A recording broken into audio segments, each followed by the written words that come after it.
ya o howu, horas menjua-jua.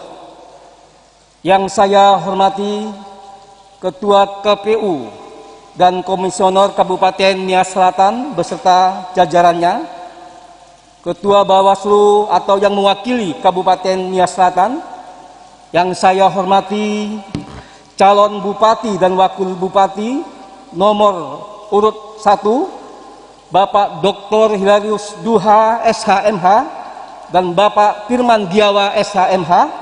Yang saya hormati calon bupati dan wakil bupati nomor urut 2, Bapak Idias Mandaci dan Bapak Sojanolo Druru. Yang saya hormati tim kampanye nomor urut 1 dan tim kampanye nomor urut 2. Hadirin pemirsa, pendengar RRI dimanapun Anda berada. Saya Samsul Bahri, moderator debat terbuka pemilihan bupati dan wakil bupati Kabupaten Nias Selatan yang akan memandu debat terbuka tahap kedua pada hari ini.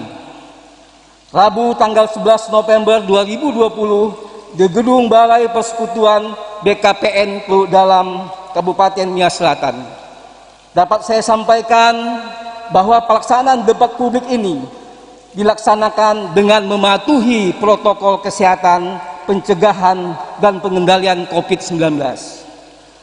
Selanjutnya, saya undang untuk menuju ke depan calon bupati paslon nomor 1, Bapak Dr. Hilarius Duha SHMH, dan calon bupati paslon nomor 2, Bapak Idias Mandaci, untuk tampil ke depan. Selanjutnya saya panggilkan pasangan wakil bupati pasangan calon nomor 1, Bapak Firman Diawa SHMH, dan Bapak wakil bupati paslon nomor 2, Bapak Sojanolo Druru, dipersilakan.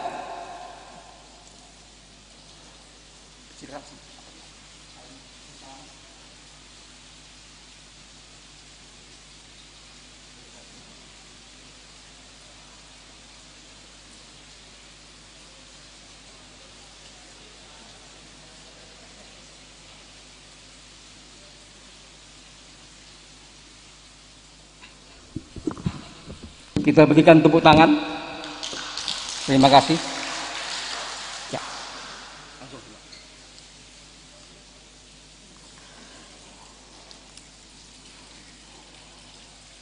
Hadirin pemirsa pendengar RRI dimanapun Anda berada, saya sampaikan bahwa tema debat terbuka tahap kedua pada hari ini adalah penyelarasan pembangunan pada masa COVID-19 dalam menyelesaikan persoalan daerah, mewujudkan pelayanan prima, dan usaha pencegahan penanggulangan narkoba. Yang saya hormati hadirin pemirsa pendengar RRI dimanapun Anda berada, selanjutnya saya akan menjelaskan bahwa debat yang akan dilaksanakan ini terdiri dari 5 segmen. Segmen yang pertama, pemaparan visi dan misi calon bupati dan wakil bupati pasangan calon nomor 1 dan pasangan calon nomor 2 yang berhubungan dengan tema debat. Segmen yang kedua, penajaman visi misi. Segmen ini moderator akan menyampaikan 2 pertanyaan yang sama kepada masing-masing paslon. Dan yang ketiga, segmen yang ketiga, pertanyaan dari moderator. Segmen ini juga moderator akan menyampaikan 2 pertanyaan yang sama kepada masing-masing paslon. Segmen keempat, moderator memberikan kesempatan paslon saling bertanya. Masing-masing paslon memiliki 2 pertanyaan dengan rincian sebagai berikut. Pasangan nomor urut 01 bertanya kepada paslon nomor urut 2. Selanjutnya pasangan nomor urut 2 menjawab pertanyaan paslon nomor urut 1. Selanjutnya paslon nomor urut 1 menyampaikan tanggapan atas jawaban paslon nomor urut 2.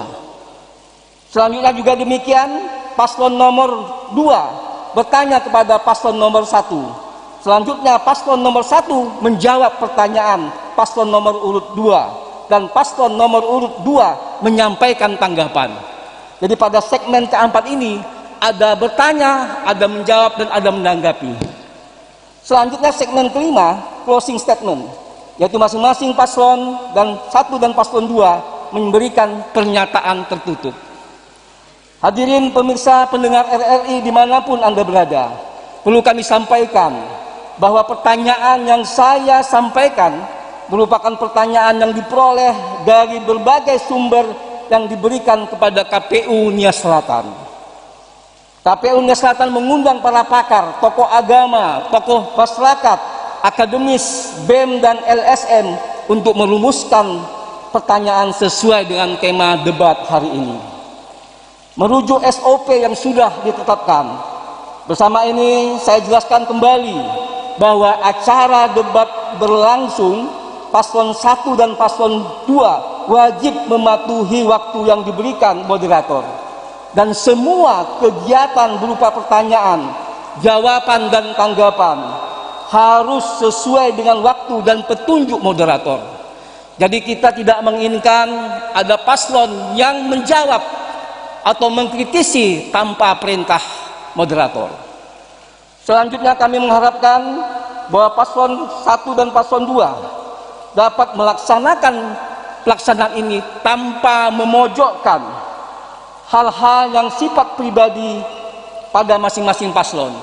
Jadi kami ingatkan kembali bahwa acara ini adalah acara yang dapat kita hormati bersama untuk membangun Nias Selatan ke depan.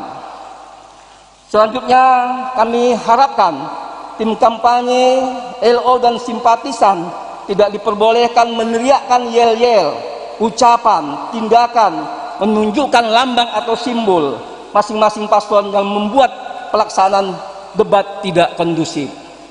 Keberhasilan acara ini sangat tergantung dari partisipasi seluruh hadirin yang hadir di tempat ini. Saya juga menyampaikan permohonan maaf kepada paslon 1 dan paslon 2 dan hadirin semuanya bila nantinya saya dalam menyebutkan nama terdapat dialek yang salah dan kurang tepat. Yang terhormat hadirin, pemirsa dan pendengar RRI dimanapun Anda berada, kita akan mulai acara debat terbuka tahap kedua dengan mempersilahkan masing-masing paslon menyampaikan visi dan misinya. Selanjutnya izin kepada kedua paslon, saya juga menginginkan bahwa jawaban, tanggapan, dan pertanyaan yang diberikanlah kepada masing-masing temannya. Jadi Bapak Bupati silakan memberikan kepada Bapak wakilnya untuk sama-sama bisa menjawab bersama secara proporsional. Selanjutnya untuk segmen pertama kita buka, saya persilakan kepada paslon nomor urut 1 menyampaikan visi misi. Waktu Bapak 4 menit dimulai saat Bapak mulai bicara. Disilakan.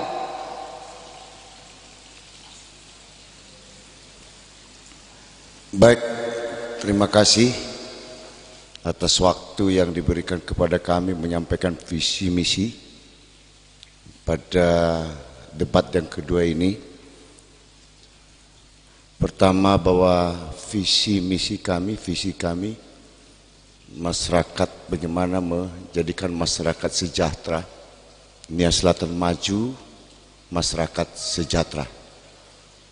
Karena kami meyakini bahwa seketika Nias Selatan ini maju dari berbagai bidang, dari aspek ekonomi, dari aspek agama, moral, dari aspek pendidikan, dari aspek perkebunan, kami meyakini bahwa Nias Selatan, kesejahteraan masyarakat akan sejahtera. Di dalam hal misi kami, yang pertama bagaimana pemerintah melakukan satu budaya kerja yang baik, transparan, jujur, yang berorientasi kepada pelayanan, melayani masyarakat. Yang kedua, prioritas pembangunan. Dan yang ketiga, bagaimana peningkatan ekonomi. Dan keempatnya, ya bagaimana ekonomi kesejahteraan itu tercapai seketika kita melihat daripada sisi peluang, yaitu dari perikanan, kelautan, dari pariwisata, dan juga mungkin dari perkebunan. Dari beberapa sisi ini, misi ini dan visi ini, ya tentu juga kita akan mengharapkan kegiatan-kegiatan ini bisa berjalan dengan baik, bisa terasa aman, bisa semua kondusif, semua strategi-strategi pembangunan untuk Kabupaten Nia Selatan bisa berjalan, bisa bermanfaat, bisa optimal seketika keadaan daerah kita ini aman dan nyaman. Aman dan nyaman bagaimana kita semua memahami bahwa bekerja sama semua dengan stakeholder, dengan semua para pemangku jabatan dan semua masyarakat, bahwa tanggung jawab kita semua untuk membangun Nia Selatan, sehingga kita harus melakukan ya keadaan-keadaan yang memang bersifat kondusif, bersifat aman dan nyaman, bukan bersifat jadi provokator, supaya kita semua memahami keadaan-keadaan ini yang akan membuat kita bersatu, yang membuat kita lebih maksimal, yang membuat kita bekerja bersama untuk kemajuan Nia Selatan yang lebih baik. Tentu harapan-harapan kami dari visi dan misi ini, bahwa Nia Selatan maju, masyarakat sejahtera, dan kita semua akan menikmati dan menggapai kesejahteraan itu bila kita semua bekerja sama dengan stakeholder yang ada. Saya rasa itu aja yang kami sampaikan dalam penyampaian visi misi kami, supaya semua masyarakat, semua pemirsa memahami dan mendengarkan apa yang harus kami capai di dalam periode 2021 sampai 2024. Terima kasih. Baik, selanjutnya kami persilakan paslon nomor 2 untuk menyampaikan visi misi. Waktu Bapak 4 menit, dimulai dari ketika Bapak mulai bicara. Silakan. Baik, terima kasih Pak Moderator. Selamat sore para pemirsa yang ada di rumah, seluruh masyarakat Nia Selatan. Kami menyapa kita semua, Yahoo. Kami dari pasangan 02, Idealis Mendaki dan Sojanol Nduru, ingin menyampaikan visi misi kami yang akan kami laksanakan jika nanti kelak kami terpilih untuk menjadi bupati di Kabupaten Nia Selatan. Tentunya kami sebagai pasangan calon telah menetapkan beberapa poin yang menjadi visi misi dalam mensejahterakan masyarakat Nia Selatan. Tentunya visi kami itu adalah bagaimana kami mewujudkan masyarakat Nia Selatan sejahtera dengan program cerdas dan berani. Kami percaya visi itu akan bisa menselaraskan pembangunan yang ada di Nia Selatan. Tentunya Bapak Ibu sekalian, dalam mencapai visi yang kami tetapkan itu, tentunya kami punya misi yang tercantum dalam program-program yang nyata untuk kepentingan rakyat. Jadi kalau kita lihat judul daripada debat pada sore hari ini, yaitu penyelarasan pembangunan pada masa Covid dalam penyelesaian persoalan daerah, mewujudkan pelayanan prima dan usaha pencegahan dan penanggulangan narkoba ini sangat selaras dengan program-program yang telah kami susun secara bersama dan terukur untuk mensejahterakan rakyat Nia Selatan. Adapun program yang kami maksudkan adalah pertama, membangun ekonomi rakyat. Ini adalah kunci utama juga bagaimana mensejahterakan rakyat jika semua sektor di masyarakat itu dapat disentuh dan ekonominya bisa bangkit, baik dari sektor perkebunan, dari sektor nelayan, perikanan, maupun dalam usaha terutama UMKM. Yang kedua, tentunya Bapak Ibu sekalian, yang menyangkut soal pendidikan. Pendidikan gratis di mana pemerintah menjamin akses pendidikan yang seluas-luasnya kepada rakyat dari tingkat SD sampai doktor sekalipun. Yang ketiga, menyangkut soal program kesehatan gratis. Sebagaimana kita ketahui bahwa 5 tahun masa pemerintahan kami 2011-2016 telah kami buktikan kepada rakyat bahwa rakyat mendapatkan akses kesehatan yang seluas-luasnya. Yang keempat yaitu jaminan sosial untuk rakyat, baik untuk para hamba Tuhan, para janda miskin, para santunan untuk duka cita, kebakaran, kecelakaan, dan bantuan rehab rumah yang tidak layak huni. Dan yang kelima adalah membangun desa, menata kota. Ini sangat identik dengan infrastruktur dan membangun kota menjadi kota yang cerdas. Terima kasih.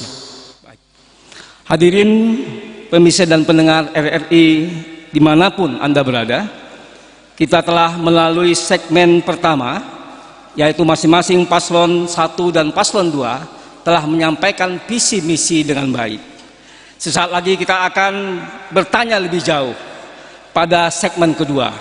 Jadi tetaplah bersama kami dalam acara debat calon bupati dan wakil bupati Nia Selatan tahun 2020. Pasangan calon seperti apa nantinya program yang mereka lakukan di saat mereka akan terpilih.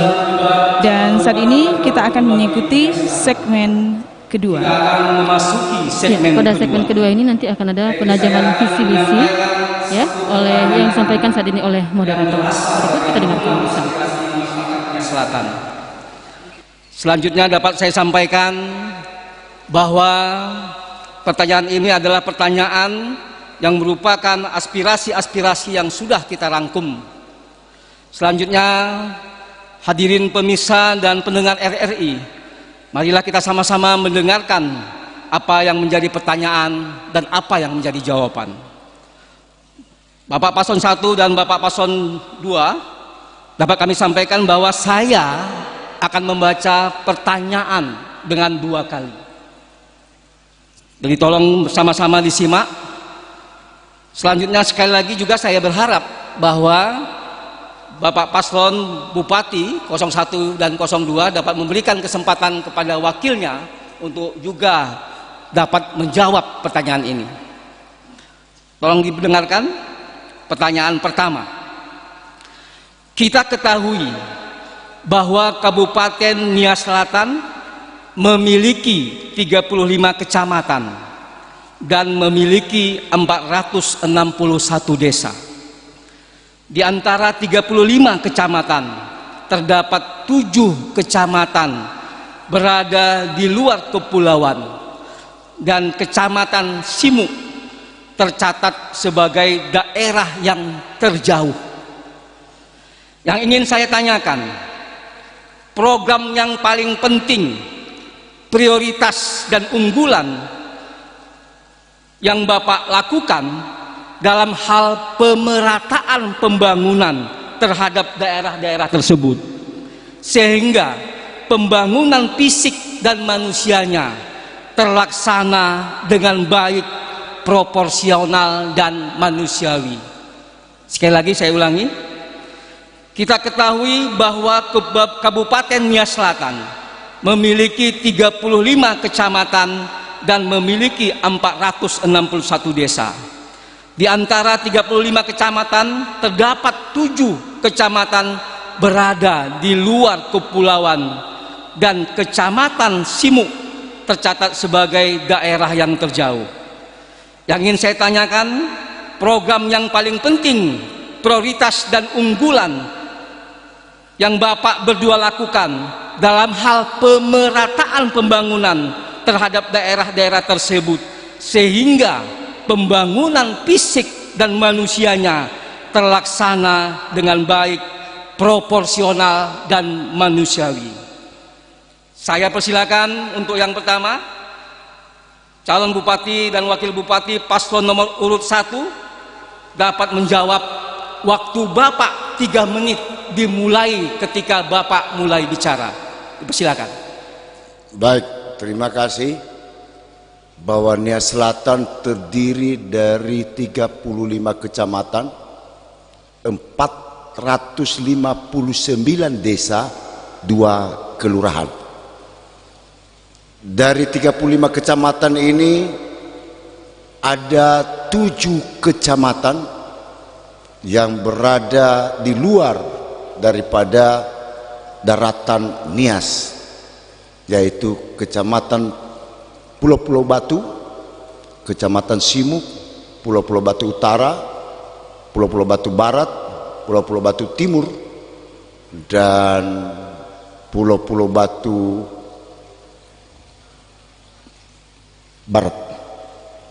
Ada 7 kecamatan, dan di 7 kecamatan ini yang paling penting adalah bagaimana transportasi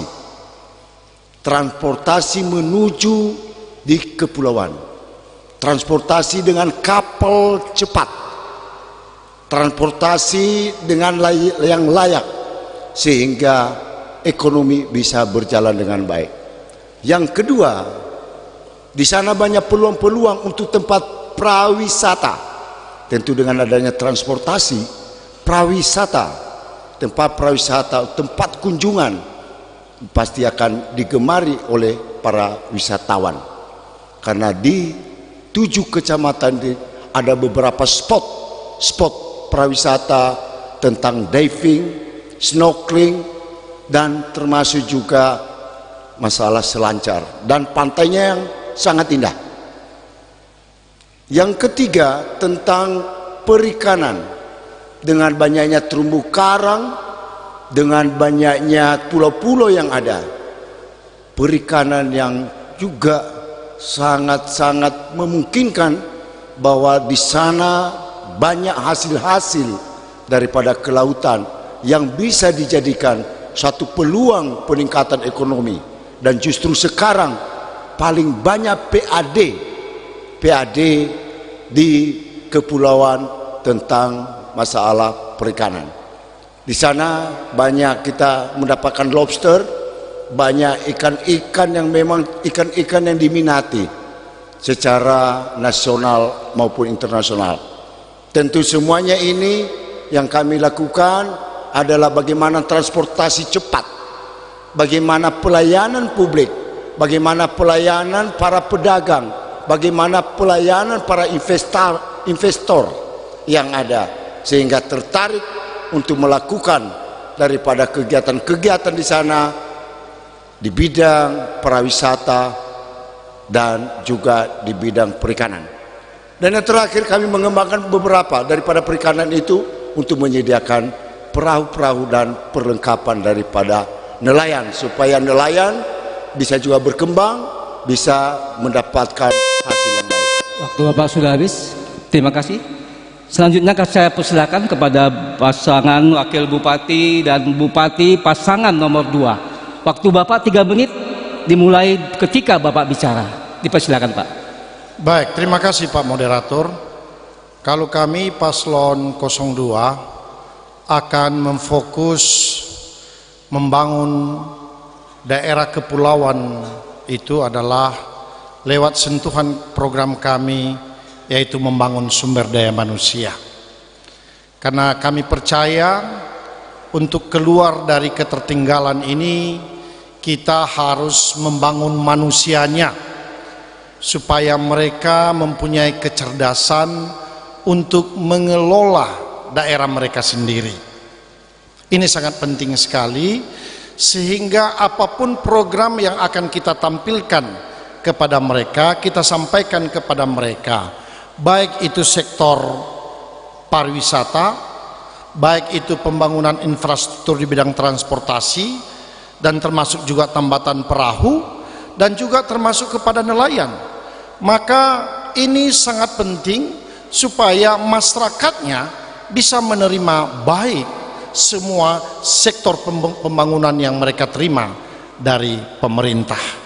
Sehingga Bapak Ibu sekalian, untuk membangun sebuah daerah yang terisolir itu, daerah yang terjauh itu, memang dibutuhkan sentuhan pembangunan sumber daya manusia.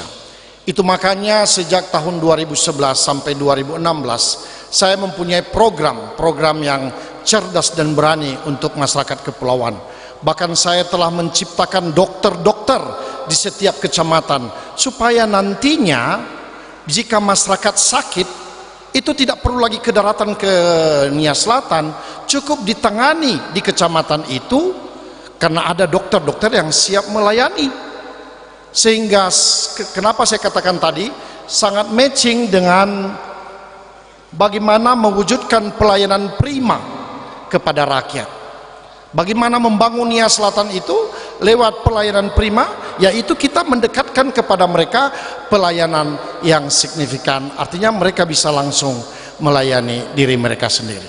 Tapi satu hal cita-cita saya kepada masyarakat kepulauan yang ada di sana, bahwa cita-cita kami ingin jadikan kepulauan yang 7 kecamatan itu menjadi satu daerah otonom. Dan itu saya sudah mulai di masa pemerintahan saya, supaya mereka bisa berdiri sendiri menjadi daerah yang otonom, yang bisa berdiri sendiri mengelola potensi mereka masing-masing. Ini sangat penting sekali. Kita bisa bandingkan Nia Selatan dulu. Dengan berdiri sendiri Nia Selatan ini, bisa dari Kabupaten Nias, maka Nias selangkah lebih maju bahkan dari daerah-daerah lain di masa pemerintahan saya. Maka tentunya kepada rakyat kepulauan, target kami adalah bagaimana melahirkan daerah otonom baru supaya rakyat kepulauan bisa berdiri sendiri mengelola potensinya masing-masing dengan mempersiapkan segala sumber daya manusia yang telah kami siapkan. Waktu Bapak Agus. Terima kasih. Ya. Boleh kita tepuk tangan? Ya, terima kasih. Baik, selanjutnya kita sudah mendengarkan jawaban masing-masing paslon 1 dan paslon 2. Sekarang saya akan bertanya pada pertanyaan yang kedua. Tolong simak masing-masing. Saya akan membacakannya 2 kali. Penyelarasan pembangunan di semua bidang sangat diperlukan dalam mewujudkan pendapatan Nias Selatan yang terus meningkat.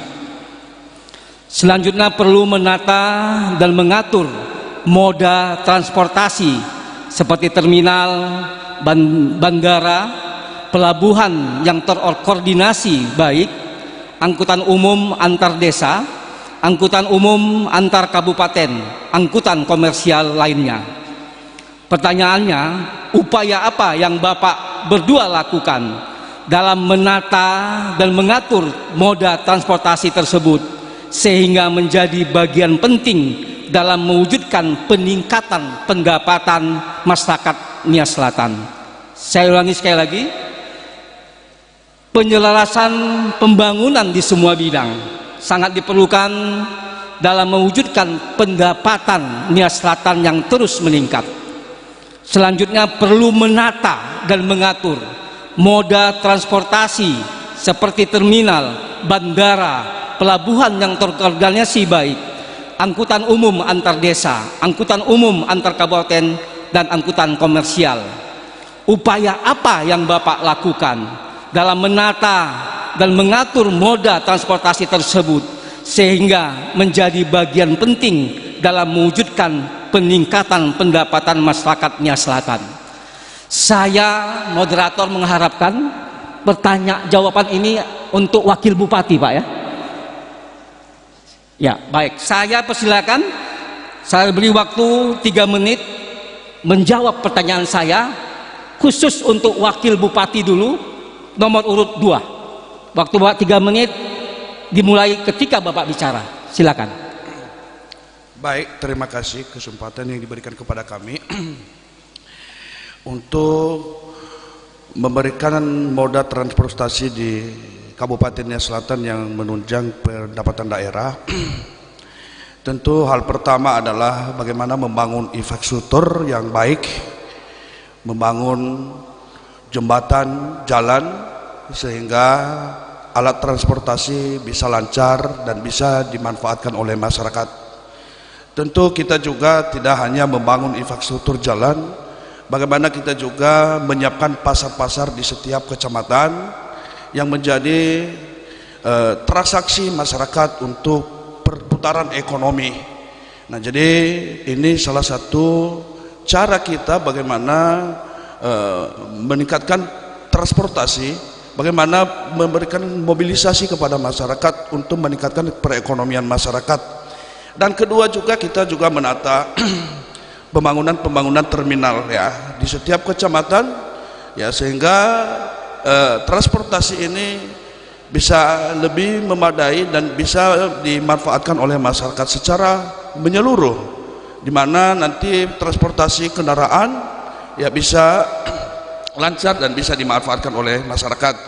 Dan selanjutnya ini karena kita jadi kabupaten yang lagi berkembang, tentu juga kita memperhatikan bagaimana membangun ya pelabuhan di Kabupaten Nias Selatan yang menjadi juga modal transportasi pengangkutan mobilisasi barang dan masyarakat ya ketika mereka ada transaksi dari luar ke Kabupaten Nias Selatan. Begitu juga bandara ini kita sudah memulai bandara ya di zaman BRR dan sudah dikembangkan di zamannya Pak Idris Mandaki dengan mengalokasikan 24 miliar anggaran untuk meningkatkan pembangunan bandara di Kabupaten Nias Selatan. Ini salah satu juga faktor untuk menunjang potensi sumber daya pendapatan daerah di Kabupaten Nias Selatan. Jadi ini yang barangkali yang perlu kita kembangkan ke depan, dan ini merupakan salah satu faktor dan salah satu skala prioritas bagaimana kita membangun pelabuhan baik udara maupun pelabuhan laut yang ada di Kabupaten Nias Selatan. Tentu juga tidak kalah penting kita membangun tambatan perahu, tambatan atau persinggahan kapal-kapal ya di setiap kecamatan, khususnya di kepulauan. Ini memang dibutuhkan di kepulauan ini adanya persinggahan kapal. Kita nggak boleh mengabaikan, sehingga apa yang menjadi pengembangan pariwisata di kepulauan bisa menjadi pendapatan daerah, dan untuk meningkatkan pendapatan daerah di wilayah Kabupaten Nias Selatan. Barangkali itu sekedar penjelasan kita, Pak. Masih ada waktu 9 detik. Sudah cukup? Masih ada waktu. Baik, terima kasih.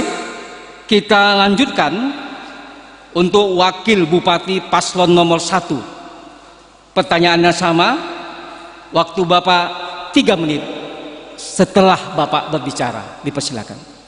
Terima kasih. Masalah penyelarasan pembangunan transportasi di Kabupaten Nias Selatan, ada 2 yang penting dalam hal ini, sarana dan prasarananya. Saya memulai dari terminal yang sudah dibangun di Kabupaten Nias Selatan, walaupun sudah disinggung Pak Wakil Bupati Paslon 2, yang sudah dihibahkan pemerintah sebelumnya, ini sudah masuk dalam program nomor urut 1 untuk pembangunan terminal. Tentang pelabuhan, ini pelabuhan wajib untuk kita bangun dalam Kabupaten Nias Selatan.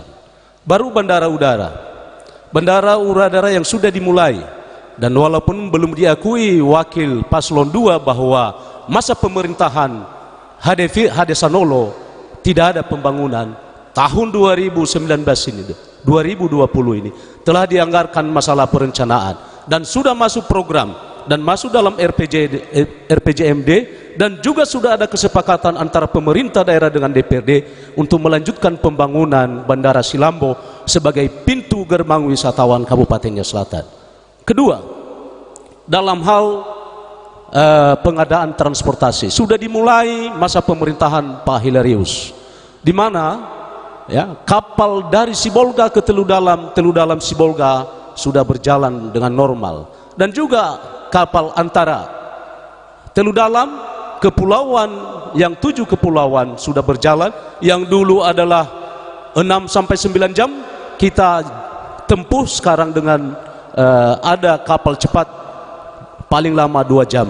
Inilah program yang sudah dilaksanakan pemerintahan Pak Hilarius, dan ini akan kita lanjutkan ke depan dengan kerjasama dengan DPRD Kabupaten Nias Selatan. Ini perlu semua masalah transportasi ini. Sudah ada kerjasama. Pemerintah daerah juga telah mengajukan ya ke pemerintahan pusat di Kementerian Perhubungan Republik Indonesia dengan ada bantuan transportasi darat di Kabupaten Nias Selatan. Dan terakhir, bahwa di Nias Selatan wajib ada pembangunan jalan-jalan. Untuk apa kalau ada transportasi, kalau pembangunan jalan tidak ada? Ini pemerintahan nomor 1 HD Firman telah memprogramkan dalam misim bahwa pembangunan yang sudah dijalankan pemerintahan Pak Hilarius II Sojanolo akan kita tindak lanjuti bersama-sama untuk kesejahteraan masyarakat Kabupaten Nias Selatan. Demikian. Masih ada waktu, Pak Bupati pasangan 1 mungkin ditambahkan? Mati. Saya tambahkan, masih ada waktu, bahwa semua pembangunan daripada transportasi ini harus juga mencari mitra. Mitra swasta boleh, BUMN boleh, dan juga yang paling penting peran pemerintah sebagai pilot proyek untuk melaksanakan pembangunan transportasi ini. Tentu harapan kita. Waktu Bapak Alis. Baik, terima kasih. Hadir Indonesia dimanapun Anda berada, kita telah melalui segmen kedua, di mana masing-masing paslon calon bupati dan wakil bupati 1 dan calon wakil bupati dan bupati 2 telah menjawab dengan baik. Sesaat lagi kita akan memasuki pada segmen ketiga. Jadi tetaplah bersama kami dalam acara debat terbuka calon bupati dan wakil bupati Nias Selatan tahun 2020. Saya akan menyampaikan 2 pertanyaan kembali kepada kedua paslon dari masyarakat Nias Selatan, yang akan saya mulai dari paslon nomor 1. Tolong disimak. Menurut Ombudsman RI, pelayanan publik masa pandemi COVID-19 akan membuat kualitas pelayanan publik memburuk. Yang ingin saya tanyakan, skala prioritas dan sanksi, saya ulangi, skala prioritas dan sanksi apa yang Bapak berdua lakukan dalam hal pengaturan pelayanan ASN kepada masyarakat sehingga dapat terjamin dan dipastikan memiliki pelayanan terbaik dan tepat sasaran. Saya ulangi, menurut Ombudsman RI, pelayanan publik di masa pandemi COVID-19 akan membuat kualitas pelayanan publik memburuk. Yang ingin saya tanyakan, skala prioritas dan sanksi apa? Saya ulangi, skala prioritas dan sanksi apa yang Bapak berdua lakukan dalam hal pengaturan pelayanan ASN kepada masyarakat sehingga pelayanan ASN kepada masyarakat dapat terjamin dan dipastikan memiliki pelayanan terbaik dan tepat sasaran. Silakan kepada calon bupati, wakil bupati, paslon nomor urut 2. Ya, saya Saya silakan kepada calon bupati, wakil bupati, paslon nomor urut 1, tadi sudah 2, menjawab. Kami persilakan 3 menit, dimulai ketika Bapak berbicara. Baik, terima kasih. Untuk mencapai daripada pelayanan prima, upaya-upaya apa yang dilakukan, sanksi-sanksi apa yang akan dilakukan bila tidak tercapai. Dalam pelayanan prima untuk masyarakat, bahwa kita akan menggunakan dan telah juga kami gunakan standar-standar daripada pelayanan, yaitu masalah SOP, standar operasional prosedur, di semua bidang-bidang pelayanan, di semua tempat-tempat pelayanan, dari sistem yang ada. Yang kedua, itu yang paling utama. Yang kedua, kita telah menyediakan beberapa sarana yang bentuk mungkin kantor camat, supaya pelayanan-pelayanan itu bisa dilakukan secara optimal. Beberapa kantor camat telah kita bangun yang mungkin sebelumnya belum punya kantor. Ya. Yang ketiga, bahwa supaya terjadi pelayanan yang baik ini, tentu bagaimanapun juga kita tidak akan terlepas daripada transportasi. Bagaimana dia mencapai satu tujuan, mencapai satu tempat untuk mengikuti atau untuk menemui tempat-tempat pelayanan. Dan ini tidak akan terlepas daripada infrastruktur jalan. Infrastruktur jalan juga tidak akan terlepas, dan infrastruktur daripada ya mungkin jembatan dan seterusnya. Dan ketiga, transportasi yang tersedia. Ya, ini juga akan membuat pelayanan-pelayanan akan lebih baik. Dan baru masalah SDM, sumber daya manusianya. Sumber daya manusia secara profesional. Saya sampaikan, profesional itu adalah satu ahli di bidangnya. Ya, itulah yang namanya skill. Baru knowledge, pengetahuan umum tentang pekerjaannya. Baru yang namanya attitude, sikap dan tingkah laku, sopan santun, tutur kata, yang akhirnya dia akan membuat profesional ya di dalam hal bekerja, mengikuti daripada SOP, standar-standar operasional yang ada. Ini masalah sumber daya manusia diisi dengan pengetahuan-pengetahuan yang baik tentunya.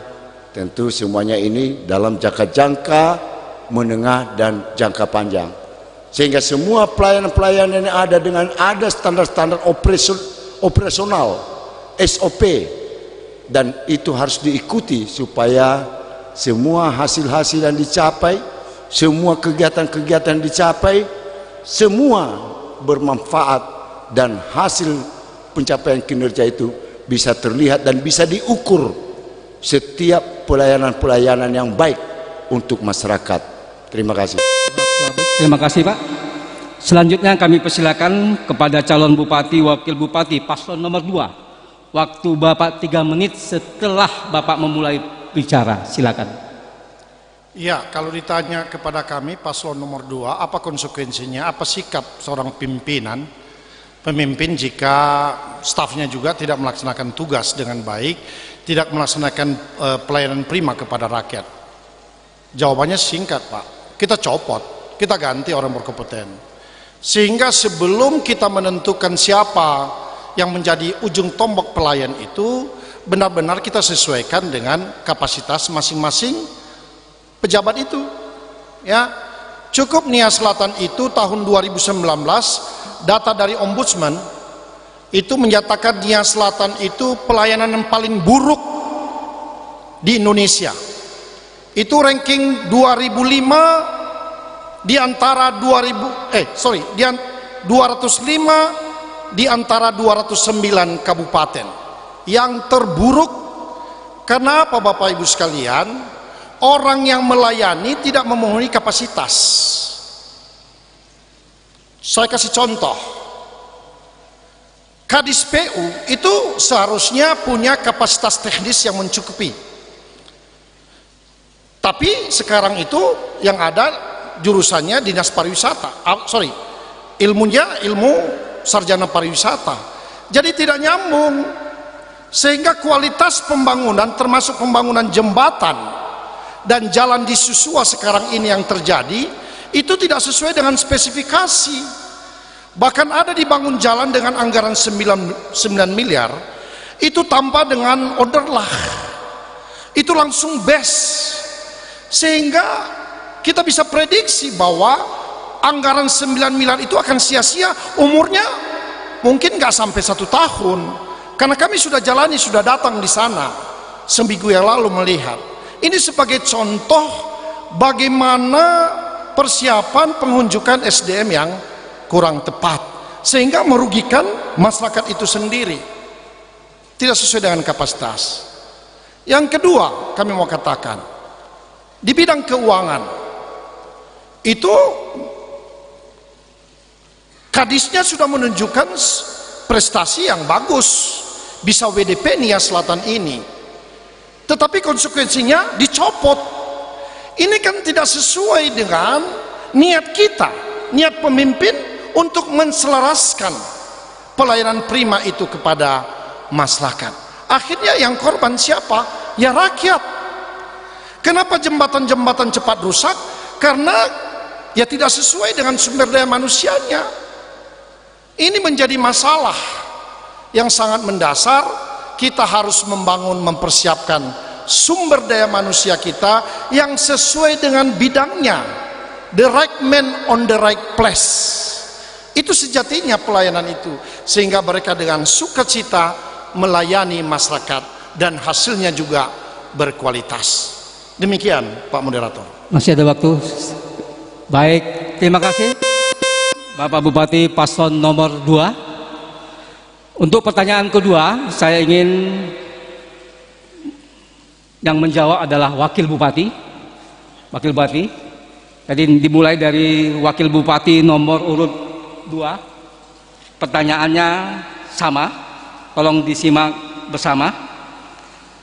Reformasi birokrasi pemerintahan masa pandemi COVID-19 menyebabkan semakin belum maksimal menciptakan efektivitas fungsi dan peran OPD, organisasi perangkat daerah.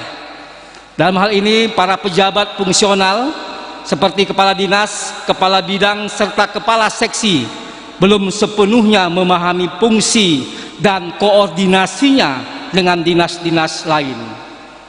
Yang ingin saya tanyakan, skala prioritas dan strategi apa yang Bapak berdua lakukan dalam mengatasi masalah tersebut? Saya ulangi sekali lagi, reformasi birokrasi pemerintahan masa pandemi C-19 menyebabkan semakin belum maksimalnya penciptaan efektivitas fungsi dan peran OPD, organisasi perangkat daerah. Dalam hal ini para pejabat fungsional seperti kepala dinas, kepala bidang, serta kepala seksi belum sepenuhnya memahami fungsi dan koordinasinya dengan dinas-dinas lain. Yang ingin saya tanyakan, skala prioritas dan strategi apa yang Bapak lakukan dalam mengatasi masalah tersebut? Saya mulai dari Wakil Bupati Paslon nomor 2. Waktu Bapak 3 menit dimulai pada waktu Bapak mulai berbicara. Dipersilakan. Baik, terima kasih. Yang menjadi skala prioritas untuk melaksanakan pelayanan pasca COVID-19 di birokrasi di tingkat SKPD dan kepala bidang, tentu ini ada sebuah perubahan, new normal, artinya tatanan kehidupan baru. Tentu kita skala prioritas membuat dulu mekanisme dan aturan yang baru, SOP, bagaimana memberikan pelayanan kepada masyarakat, tentu dengan dibatasinya kita dengan COVID-19 untuk menghindari, untuk mengurangi penyebaran COVID-19. Tentu kita lebih skala prioritas untuk memberikan pelayanan secara online, secara virtual, virtual kepada masyarakat, dan mungkin ini secara mekanisme bahwa kita membangun suatu sistem, tidak harus lagi masyarakat itu bisa bertemu dengan berurusan langsung kepada yang bersangkutan. Tentu kita ini membuat suatu sistem bagaimana masyarakat itu bisa mendapatkan pelayanan dari beberapa birokrasi atau pelayanan atau kepala-kepala bidang. Tentu juga ini yang perlu kita pertimbangkan dan perlu kita perhitungkan. Terima kasih. Demikian Pak. Ada tambahan Pak, silakan. Ya, terima kasih. Menyangkut soal situasi COVID-19 memang ini adalah atensi pemerintah daerah. Dan lagi-lagi kami mau katakan bahwa ini masalah niat pemimpin dan kesiapan sumber daya manusianya. Ini sangat penting sekali. Kalau sumber daya manusianya tidak sesuai dengan kondisi atau yang diinginkan oleh dinas terkait, maka tentunya ini akan tidak meningkatkan pelayanan yang maksimal. Sebagai contoh saja, kalau di masalah tanggap darurat, ya, kalau rakyat ini bisa dalam situasi begini hanyut dalam badai, ada orang meninggal di laut, ini sepertinya tidak ada perhatian daripada pemerintah daerah. Artinya kesiapan pemerintah daerah tidak siap. Nah, disinilah peranan daripada setiap orang yang ditempatkan dalam bidangnya itu benar-benar mempunyai kapasitas yang cukup untuk benar-benar melayani masyarakat dalam situasi apapun. Terima kasih. Masih ada waktu Pak? Sudah cukup? Ya, cukup. Baik, terima kasih Bapak Bupati dan Wakil Bupati Paslon 2. Selanjutnya saya persilakan pada Wakil Bupati Paslon nomor 1 menjawab pertanyaan tadi. Waktu Bapak 3 menit dimulai ketika Bapak mulai bicara. Dipersilakan. Terima kasih. Yang kami lakukan Paslon 1 dalam hal ini adalah melakukan pembinaan.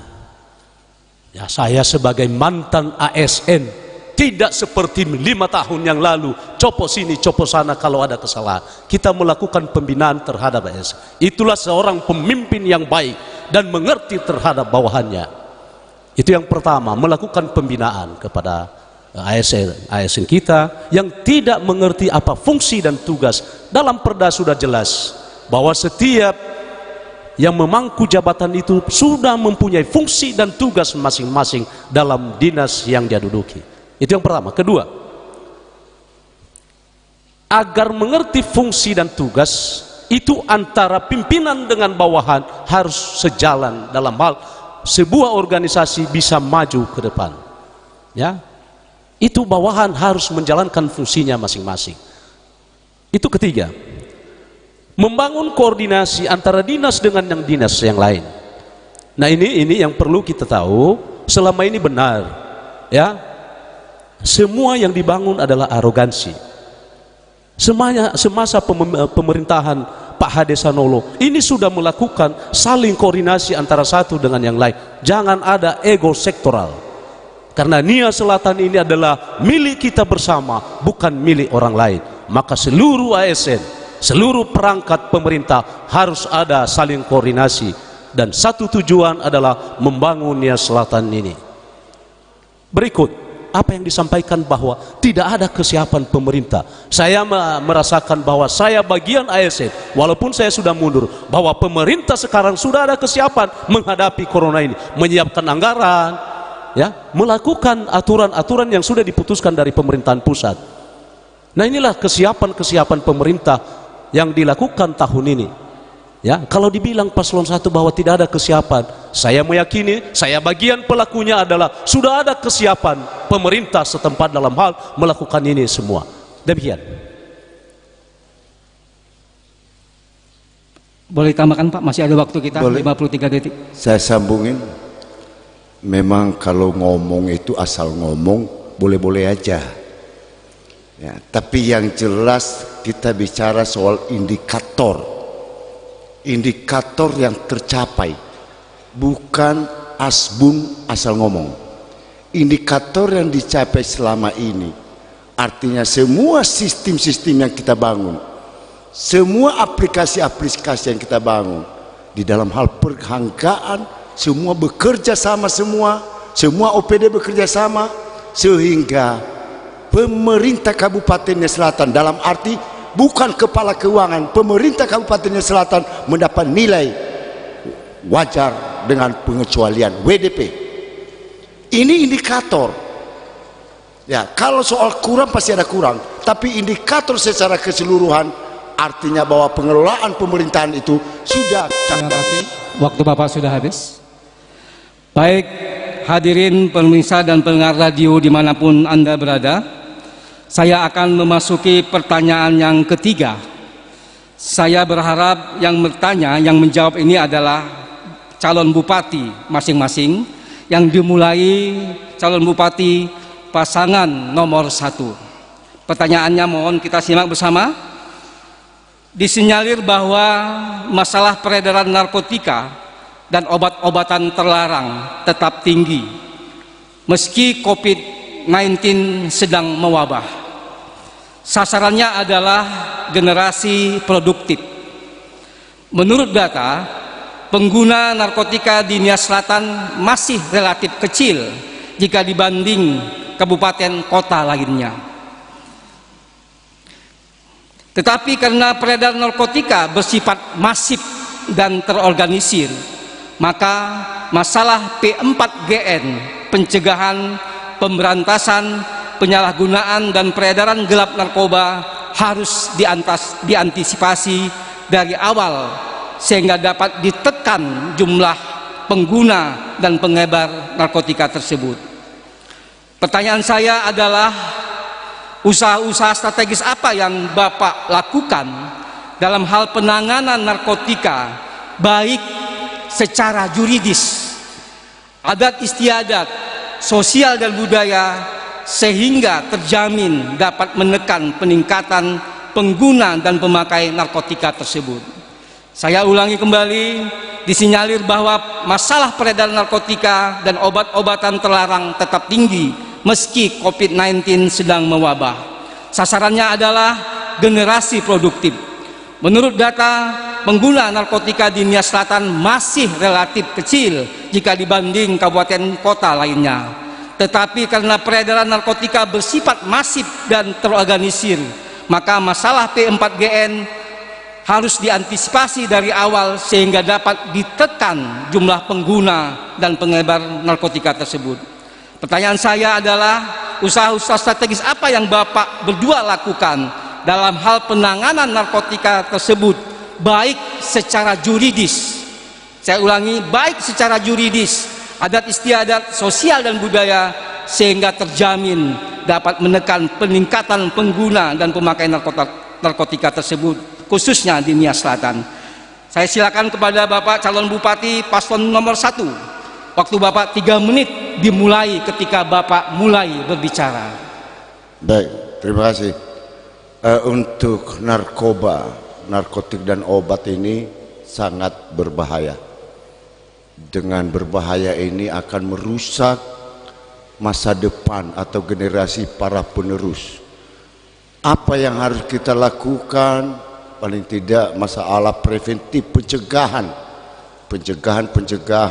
dan bekerja sama dengan semua lapisan masyarakat, semua tokoh adat, semua orang tua, semua guru, semua para kepala desa dan juga masyarakat siapa saja, artinya yang mau menyampaikan bahwa bahayanya narkoba, bahayanya narkotika sangat-sangat akan merugikan diri sendiri dan akan merugikan generasi penerus kita. Sehingga ya bagaimanapun juga kita melakukan pencegahan dengan sosialisasi melalui sekolah, dan ini sudah dilakukan, sudah kami lakukan melalui sekolah-sekolah, melalui daripada bekerja sama dengan Polres, bagaimana unit narkoba bisa bekerja keras untuk kalau sudah pencegahannya sudah tidak mampu, maka kita lakukan daripada penindakan, dan penindakan ini lingkupnya adalah Polres, kepolisian di bidang hukum. Namun kita sebagai masyarakat, sebagai kepala daerah dan semua kita lakukan dengan cara-cara pencegahan preventif, bagaimana supaya obat tidak masuk ke dalam, obat tidak terjual, dan obat tidak dipakai oleh para pengguna. Ini tentu bahwa semua usaha-usaha ini pasti harus menggunakan daripada anggaran-anggaran daerah. anggaran daerah ini kami selalu bekerja sama dengan Dewan, anggota DPRD Kabupaten Selatan, supaya menyisihkan anggaran, supaya memberikan peluang anggaran, sehingga beberapa kali diberikan kami peluang di dalam hal pemberantasan narkoba. Dan mungkin bagi yang sudah kena narkoba, kadang-kadang orang narkoba ini kan otaknya lari-lari nih. Bagi yang kena narkoba silakan, akan mungkin kita berikan prioritas untuk berobat, untuk mungkin siapa tahu dengan dia bisa berobat akan mendapatkan kepulihan-kepulihan di dalam kehidupannya, daripada jadi rusak, malah merusak orang lain, merusak generasi yang lain, merusak lingkungan, atau merusak keluarganya sendiri. Sehingga ya kita berharap bahwa saya menghimbau seluruh masyarakat, saya sebagai paslon 1, jangan bermain-main dengan narkotika atau obat atau semua sejenisnya, sintetik ataupun obat-obat. Kalau jenis obatnya banyak, sabu, putau, macam-macam, inek dan segala macam, ya tentu kami berharap, himbauan kami sekali lagi dari panggung ini, jangan bermain-main dengan narkoba. Terima kasih. Waktu Bapak selesai. Kami persilakan kepada calon bupati paslon nomor urut 2. Waktu Bapak 3 menit dimulai ketika Bapak berbicara. Disilakan. Ya, kalau kami paslon 2 sepakat bahwa narkotik itu adalah lawan bersama, musuh bersama, maka kita harus lawan. Tapi kita juga harus kenali dari mana masuknya narkoba ini.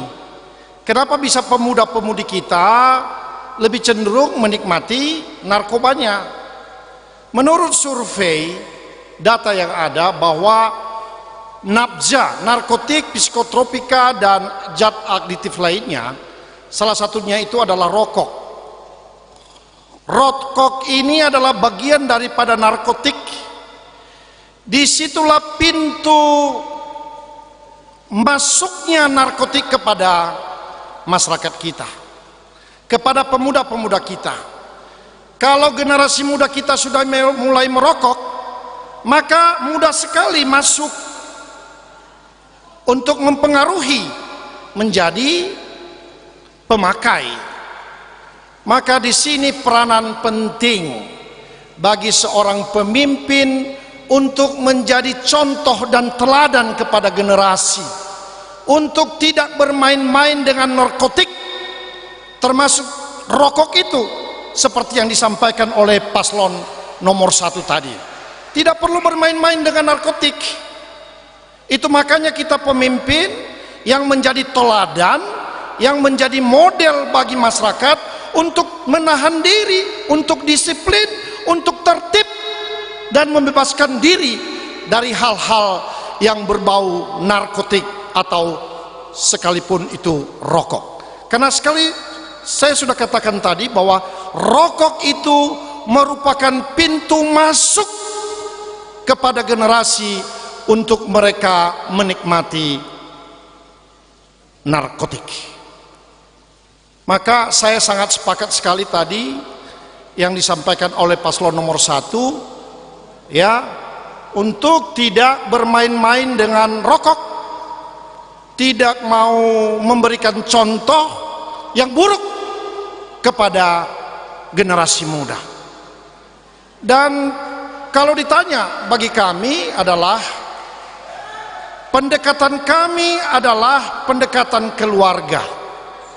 Kalau keluarga bagus, pendidikannya baik, apalagi kalau kami memberikan pendidikan gratis kepada rakyat. Menurut survei, semakin tinggi pendidikan masyarakat itu, maka masyarakatnya makin cerdas, dan masyarakatnya itu bisa membedakan yang baik dan buruk karena punya pendidikan yang cukup. Untuk itu kami pendekatannya adalah pendekatan bagaimana membangun keluarga sebagai ujung tombak untuk mencegah daripada narkotik. Demikian, terima kasih. Masih ada waktu 3 detik, cukup Pak.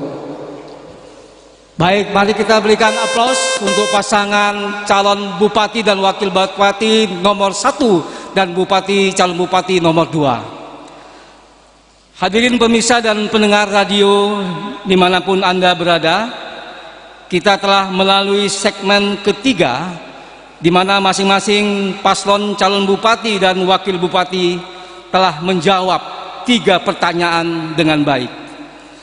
Sesaat lagi kita akan memasuki segmen keempat, segmen melaksanakan tanya jawab. Jadi tetaplah bersama RRI dalam acara debat calon bupati, wakil bupati Nias Selatan tahun 2020.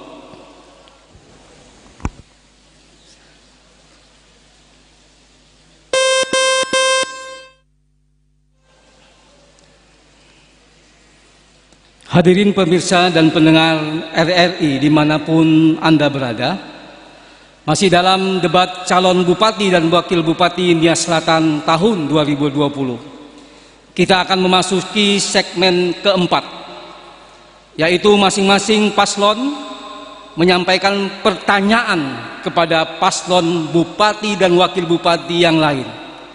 Selanjutnya wakil bupati dan bupati akan menjawab dan memberikan tanggapan terhadap jawaban yang dilakukan. Jadi saya ulangi kembali bahwa di segmen keempat ini masing-masing paslon memberikan pertanyaan dan paslon menjawab. Selanjutnya yang memberikan pertanyaan menanggapi jawaban yang disampaikan oleh paslon yang bertanya, yang menjawab. Jadi saya ulangi kembali, masing-masing paslon bertanya, lalu dijawab oleh paslon yang ditanya. Selanjutnya yang bertanya menanggapi jawaban yang ditanya oleh paslon kedua. Selanjutnya juga saya sampaikan, saya mengingatkan kembali bahwa dalam pertanyaan-pertanyaan yang kita berikan, marilah kita mengulang kembali untuk mengingat SOP yang sudah kita sepakati bersama, di mana masing-masing paslon jangan mengungkit, jangan memojokkan pasangan calon. Carilah sesuatu yang dapat membangun Nias Selatan yang kita cintai ini.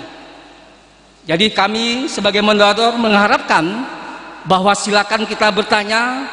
Pertanyaan-pertanyaan yang kita ajukan adalah pertanyaan yang membangun, sekali lagi, yang membangun Nias Selatan ke depan. Baik, hadirin pemirsa pendengar radio dimanapun Anda berada, saya akan mempersilakan paslon nomor urut 1 memberikan pertanyaan kepada paslon nomor 2. Waktu Bapak bertanya selama 1 menit. Silakan. Terima kasih. Supaya tidak kita salah mengertikan undang-undang narkotika, karena saya takutnya nanti para penegak hukum mengartikan, saya mau tanyakan kepada paslon nomor urut 2.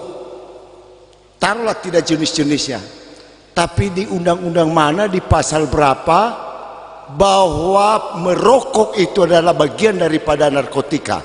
Karena yang disebut tadi narasumber adalah persoalan pencegahan daripada narkotika.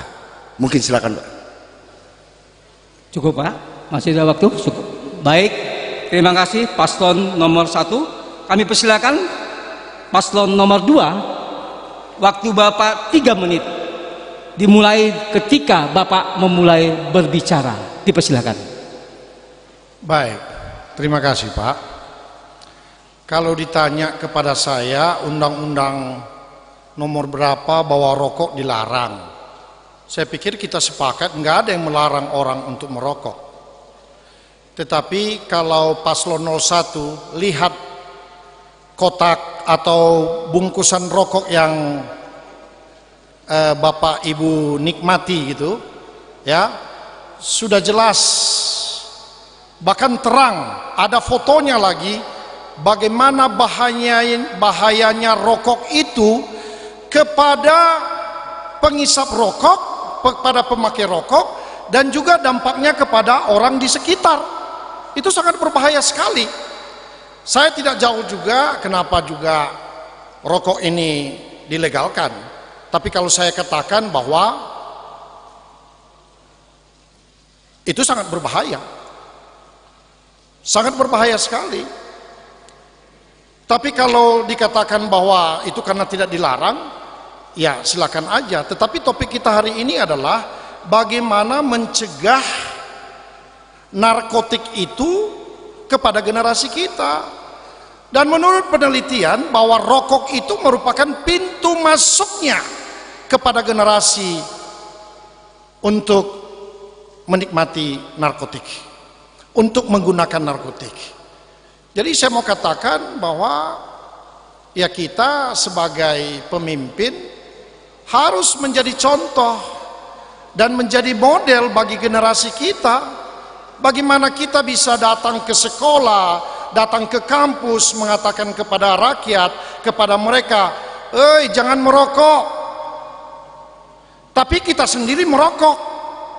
Berarti kita tidak jadi teladan bagi rakyat. Kita tidak teladan bagi generasi.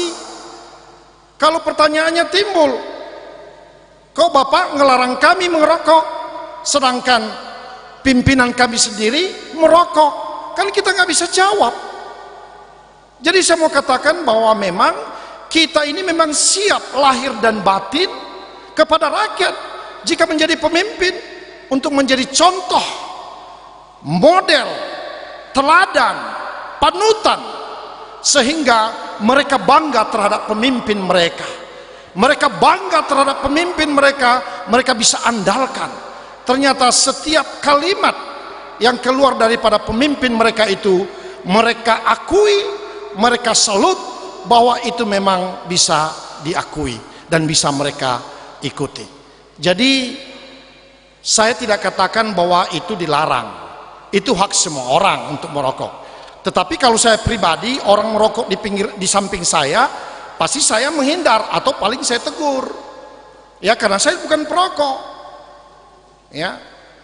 Jadi itu memang hak pribadi, tetapi berdampak kepada orang banyak, terutama kepada generasi muda. Terima kasih. Terima kasih.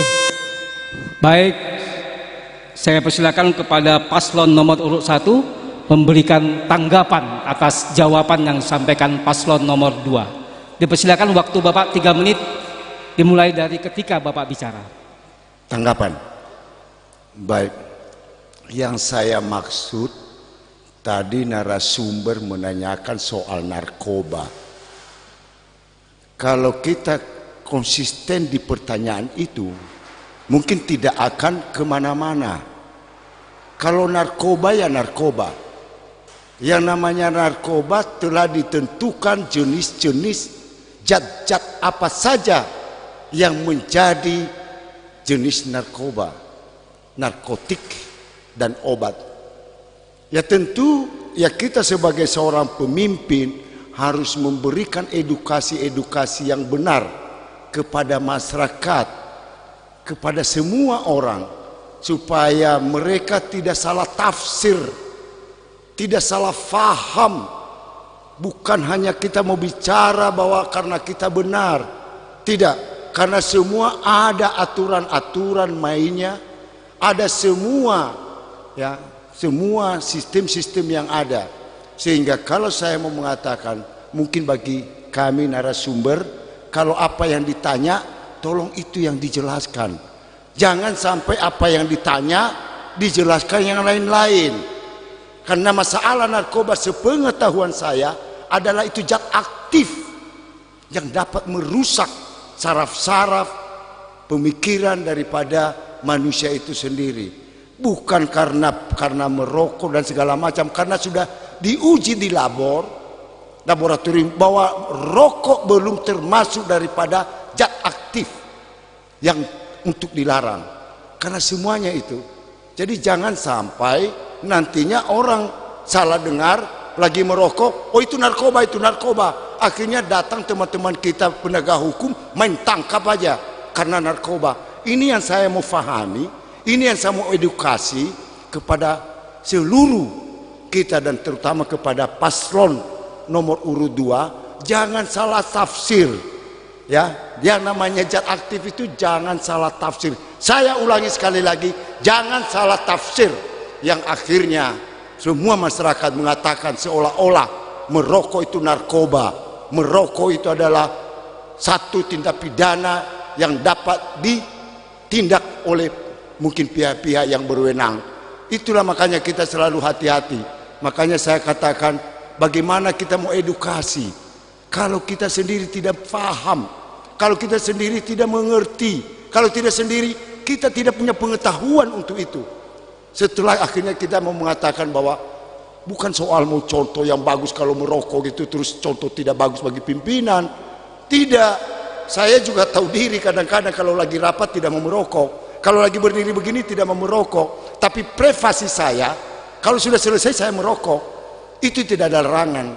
Karena apapun juga kita juga masih belum dilarang sebagai satu kategori yang kurang baik. Terima kasih. Masih ada waktu Pak, 1 detik. Oke, terima kasih. Baik, selanjutnya saya persilakan paslon nomor 2 memberikan pertanyaan. Waktu Bapak 1 menit ketika Bapak mulai berbicara. Dipersilakan. Pertanyaan kami itu tanggal 6 Januari tahun 2020 viral. Ada orang meninggal, masyarakat Nia Selatan meninggal depan puskesmas. Ini adalah pelayanan yang buruk dan masyarakat sangat menderita. Dan dibuktikan tahun 2019 Ombudsman hasil survei Ombudsman mengatakan bahwa Nia Selatan zona merah dalam pelayanan publik. Itu jelas. Ranking 209 di antara 215 paling akhir Nia Selatan. Pertanyaannya, bagaimana sekarang petahana yang sekarang menjabat mensikapi survei yang valid ini sehingga ke depan Nia Selatan ini bisa jauh lebih baik. Terima kasih. Baik, waktu masih ada. Baik, terima kasih. Saya persilakan paslon nomor urut 1 memberikan jawaban. Waktu Bapak 3 menit dimulai dari Bapak berbicara. Baik, terima kasih tentang pelayanan masalah orang hilang. Ya, saya toh mengirim surat kepada BPBD. BPBD membantu sepenuh hati sampai saya diizinkan untuk naik helikopter memutar-mutar, ya, bagaimana mencari korban. Yang mungkin nanti biar paslon 1 menjawab apakah pernah dulu orang hilang melakukan seperti itu pertanyaan nanti. Yang kedua, ya, tentang masalah pelayanan, saya terima kasih. Kalau mau kita introspeksi diri kehidupan ini, janganlah bilang terburuk, karena ranking 29 itu bukanlah terburuk. Tapi saya berterima kasih supaya saya mau memperbaiki para pegawai negeri sipil saya. Ternyata sekarang tidak ada persoalan bahwa itu cukup baik, karena kita tidak bisa menilai diri kita sendiri. Saya beritahu kepada Sekda, tolong beritahu kepada Ombudsman, saya berterima kasih karena mereka telah menilai hal yang buruk bagi saya supaya saya memperbaikinya. Ternyata sampai 2020 itu pelayanan 2018 bukan 2019. Sampai sekarang tidak ada penilaian lagi. Ada apa sebenarnya? Ya. Inilah kesempatan kita yang namanya pemerintah, government, mau bersih, mau baik. Kita harus bisa menerima, ya, saran, penilaian dari orang lain. Karena kita, sekali lagi saya beritahu, kita manusia tidak boleh menilai diri kita sendiri.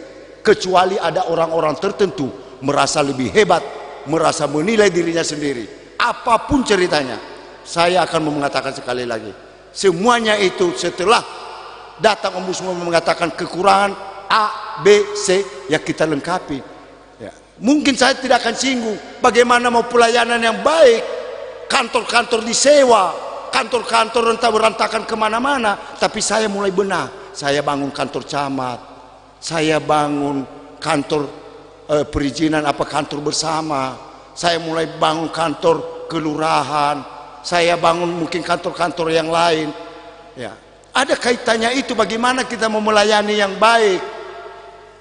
Kalau seandainya kantor-kantor saja tidak ada orang di tempatnya, ya karena kantornya terbuat dari triplek. Ya, kantor-kantor bayangin. Makanya saya mulai ngebangun, mulai sekarang bangun. Pelayanan masyarakat sekarang dalam izin terpadu, silakan mulai bagus. Ya inilah kesempatan kita untuk membangun Nia Selatan lebih baik dengan orang lain, memberikan saran, memberikan mungkin kepada kita mungkin penilaian-penilaian kita harus terima supaya ada perbaikan-perbaikan ke depan, supaya memotivasi kita untuk ke depan, bukan kita mau berdebat. Saya terima kasih sekali lagi kepada Ombudsman sudah menilai saya kekurangan saya supaya ada peluang saya untuk memperbaiki diri dan para pegawai saya. Terima kasih. Baik, terima kasih. Selanjutnya kami persilakan paslon nomor 2 memberikan tanggapan. Waktu Bapak 3 menit setelah Bapak memulai pembicaraan. Persilakan. Iya, bagi saya jawabannya aneh juga, Pak. Yang saya tanya 1, yang dijawab 2. Ya. Kok jawabannya ke helikopter? Iya, kami sudah tahu Bapak naik helikopter. Tapi rakyat mati 13 orang. Apa dampaknya dengan Bapak naik helikopter? Kan nggak nyambung.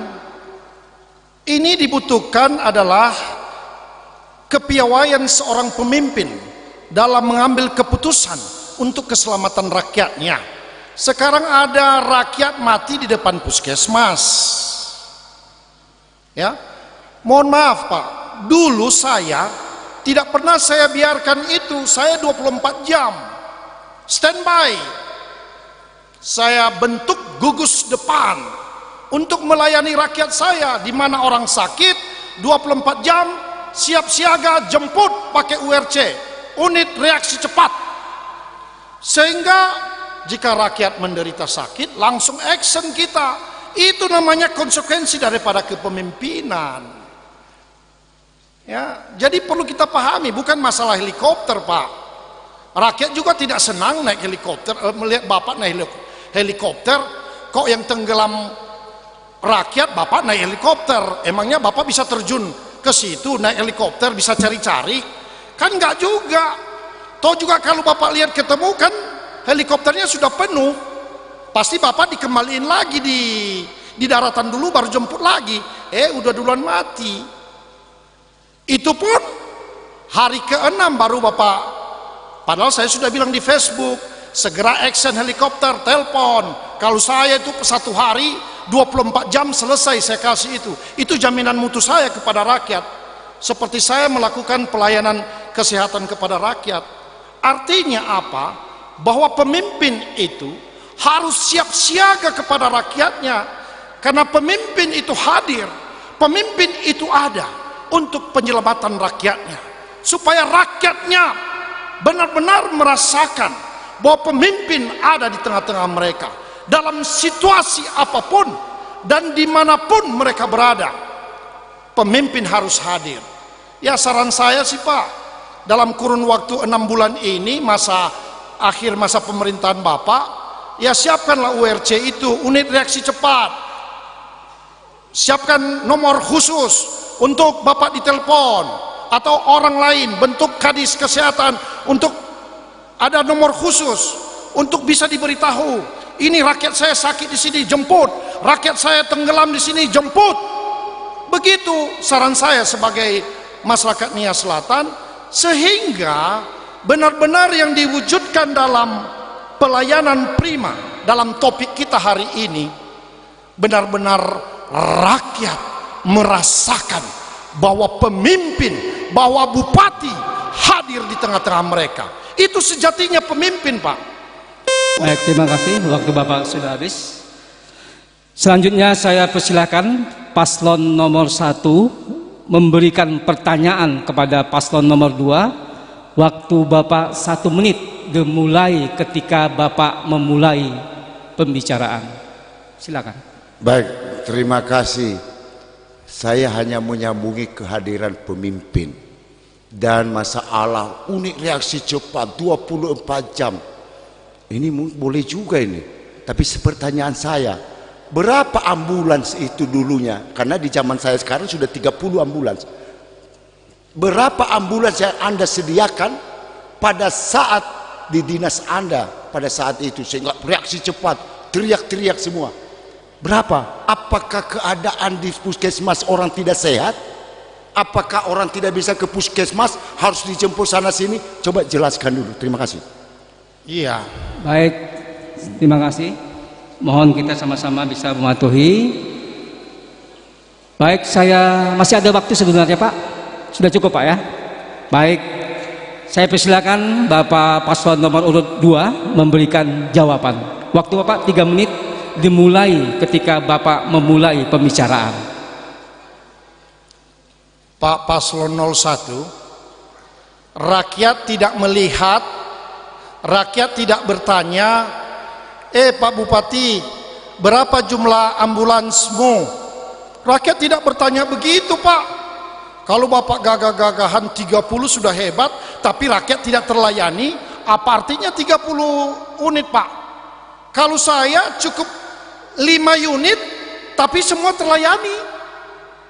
Kalau saya katakan Bapak 30 unit itu pemborosan, menghabiskan uang negara, menghabiskan uang rakyat. 30 unit tapi rakyat tidak terlayani. Untuk apa Bapak Ibu sekalian? Tapi kalau saya cukup 5 efisien, tidak habis uang negara, tapi saya melayani rakyat dengan hati.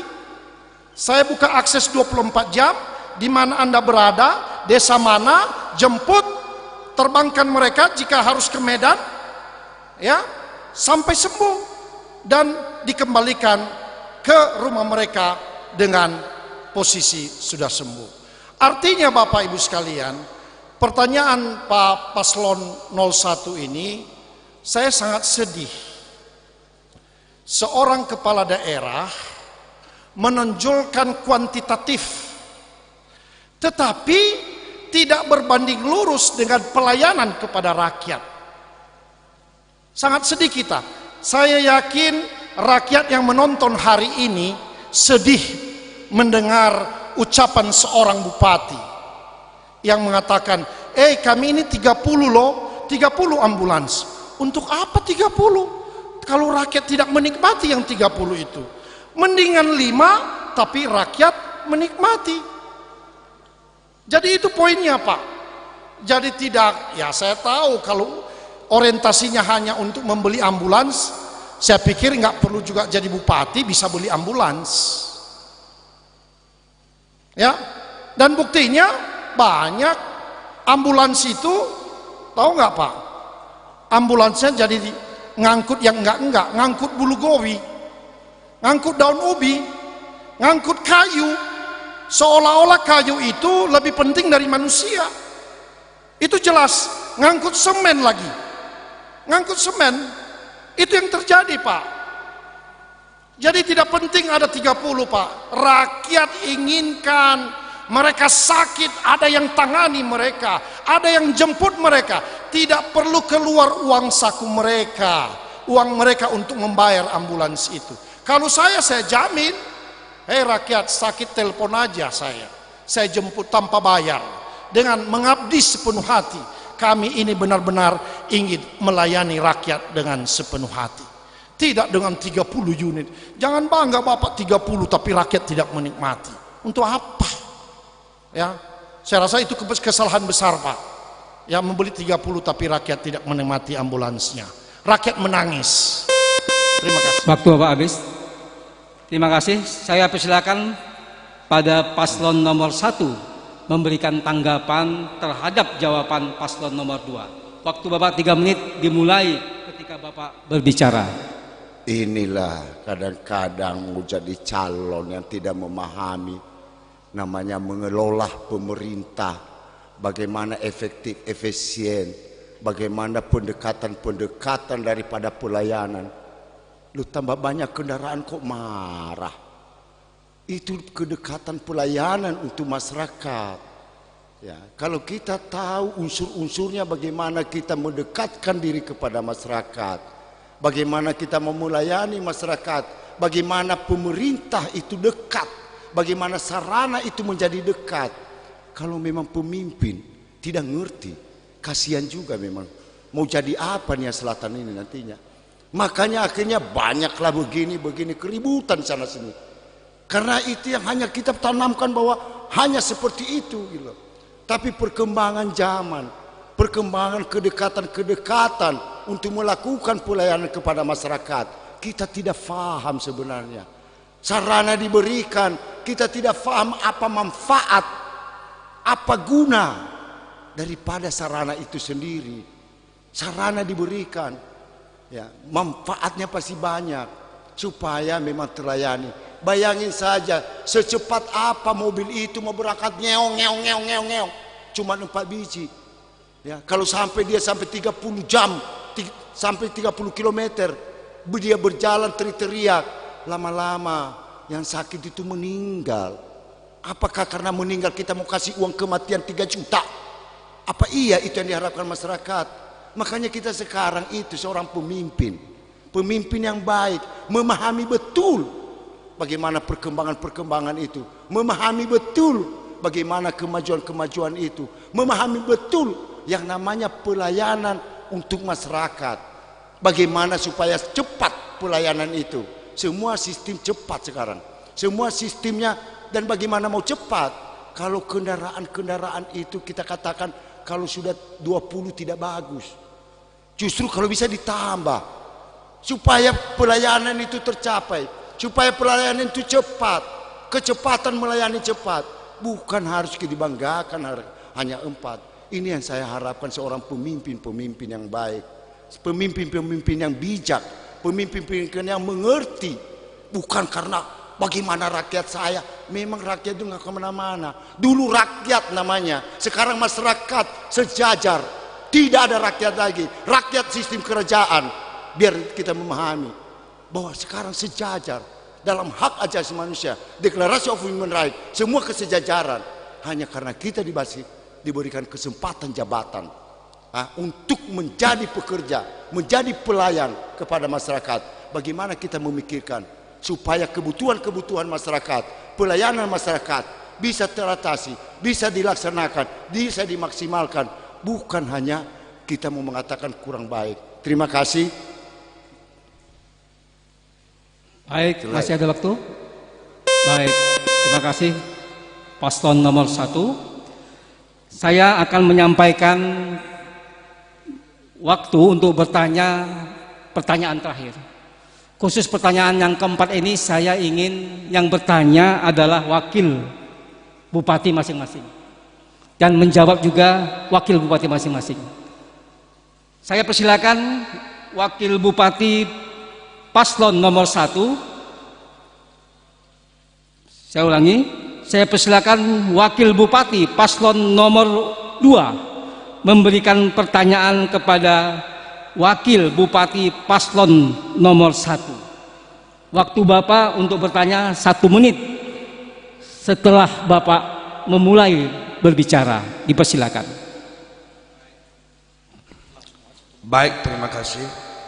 Saya memberikan sebuah pertanyaan kepada calon wakil yang dimana-mana mengakui bahwa bagian dari pemerintah Kabupaten Nia Selatan, ya sudah menjadi kepala dinas beberapa bulan, beberapa tahun. Dan saya ada satu pertanyaan, Pak. Kebetulan kita ini 3, Pak Bupati Hilarius 2, Bupati, saya wakil bupati, Bapak sebagai kepala SKPD.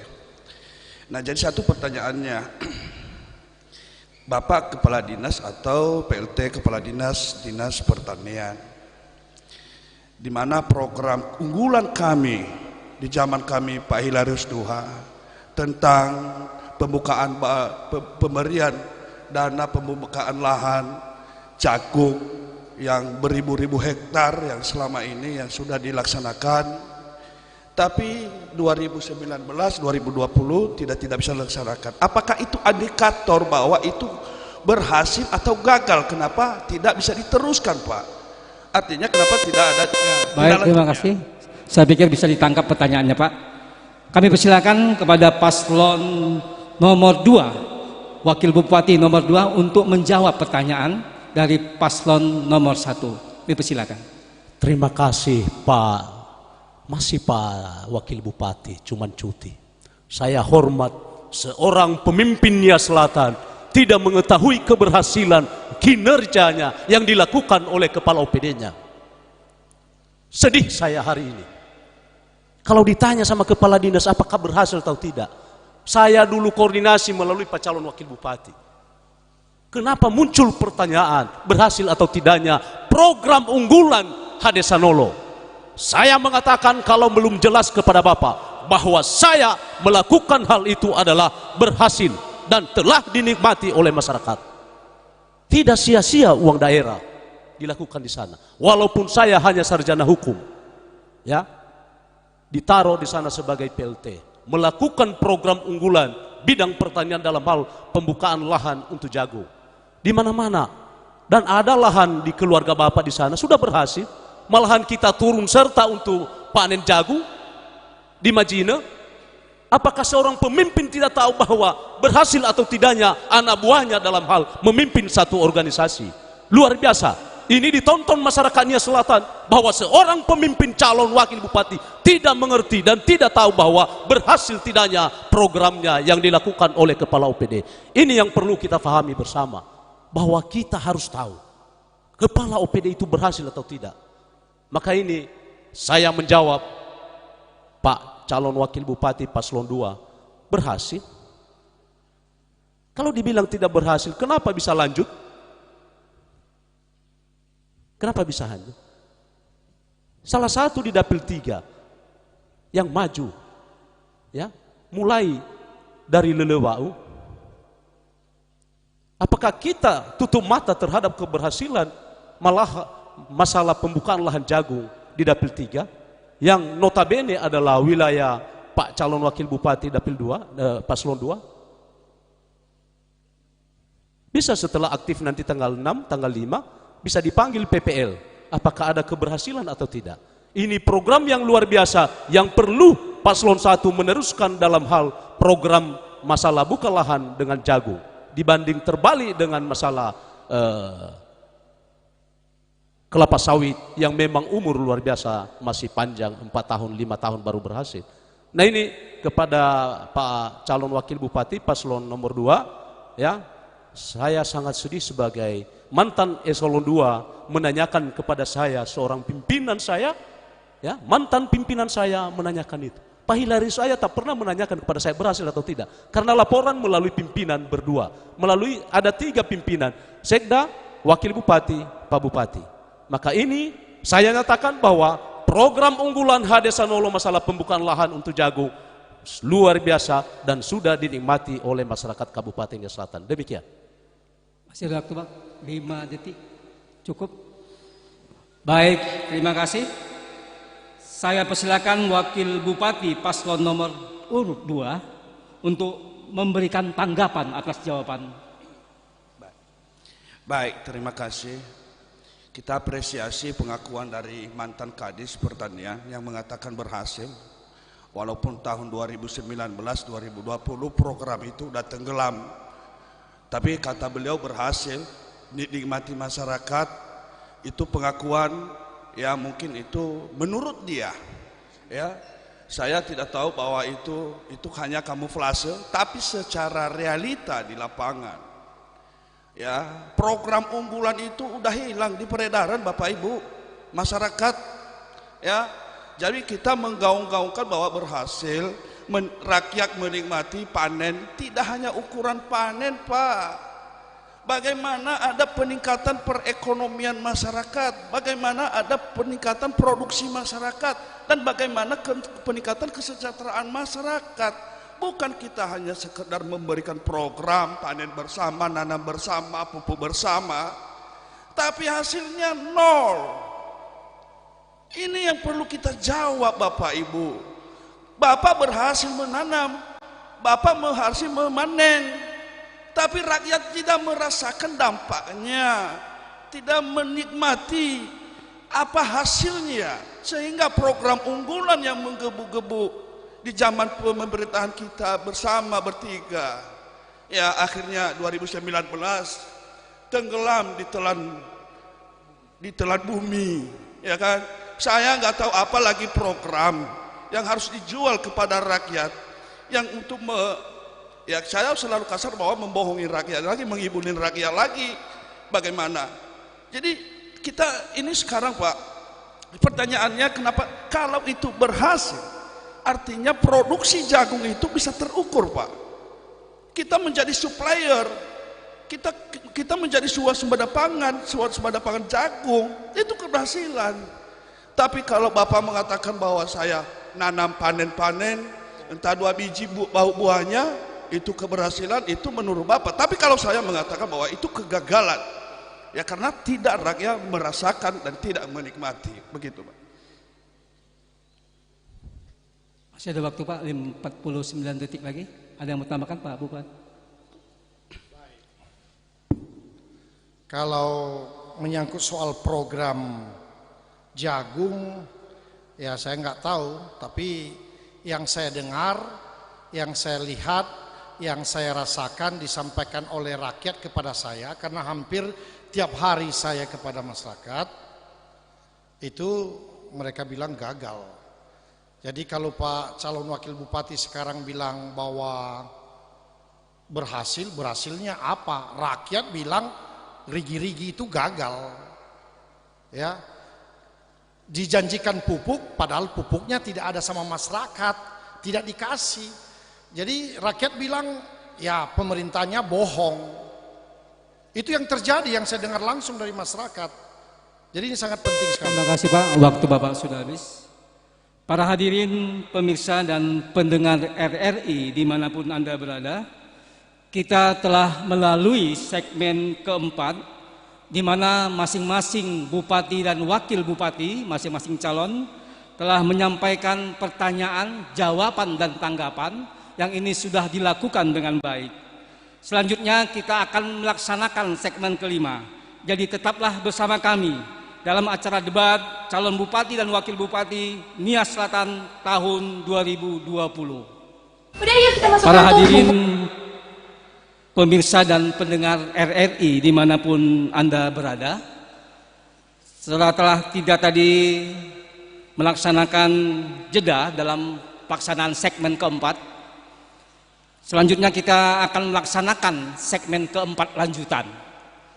Hal ini dikarenakan begitu banyaknya jawaban, pertanyaan dan tanggapan yang diberikan. Oleh sebab itu moderator membagi segmen keempat ini dengan 2 segmen 4 bagian. Selanjutnya saya sekali lagi mengingatkan kepada masing-masing paslon untuk memberikan pertanyaan yang sesuai dengan tema debat yang kita usung pada hari ini. Dan marilah kita sama-sama untuk tidak menyudutkan paslon dalam hal memberikan pertanyaan-pertanyaan tersebut. Saya berikan kesempatan paslon wakil bupati nomor 1 untuk memberikan pertanyaan kepada wakil paslon nomor 2. Waktu Bapak 1 menit dimulai Bapak bicara. Bapak, wakil saya. Dari calon Ya. wakil. Terima kasih kesempatan yang telah diberikan kepada kami. Saya mengakui bahwa apa yang disampaikan paslon calon wakil bupati nomor 2 hari ini dan masyarakatnya Selatan faham benar, tahu benar, mengerti benar, yang menonton hari ini bahwa keberhasilan seorang pemimpin telah gagal, itu pengakuan dan pembohongan kepada masyarakat terhadap program-program peningkatan ekonomi masyarakat dalam hal bidang pembukaan lahan masalah jagung. Saya bertanya kepada saudara calon wakil bupati paslon nomor urut 2, apa upaya dan langkah-langkah Bapak terhadap kegagalan Bapak memasa memimpin dalam hal program unggulan Bapak yang dilaksanakan di Nias Selatan terhadap pelaksanaan pembukaan lahan dan pembenihan bibit jagung. Itu pertama. Kedua, bagaimana hasil pemeriksaan BPK terhadap penilaian pengelolaan keuangan daerah semasa Bapak? Terima kasih. Demikian. Waktu Bapak sudah habis.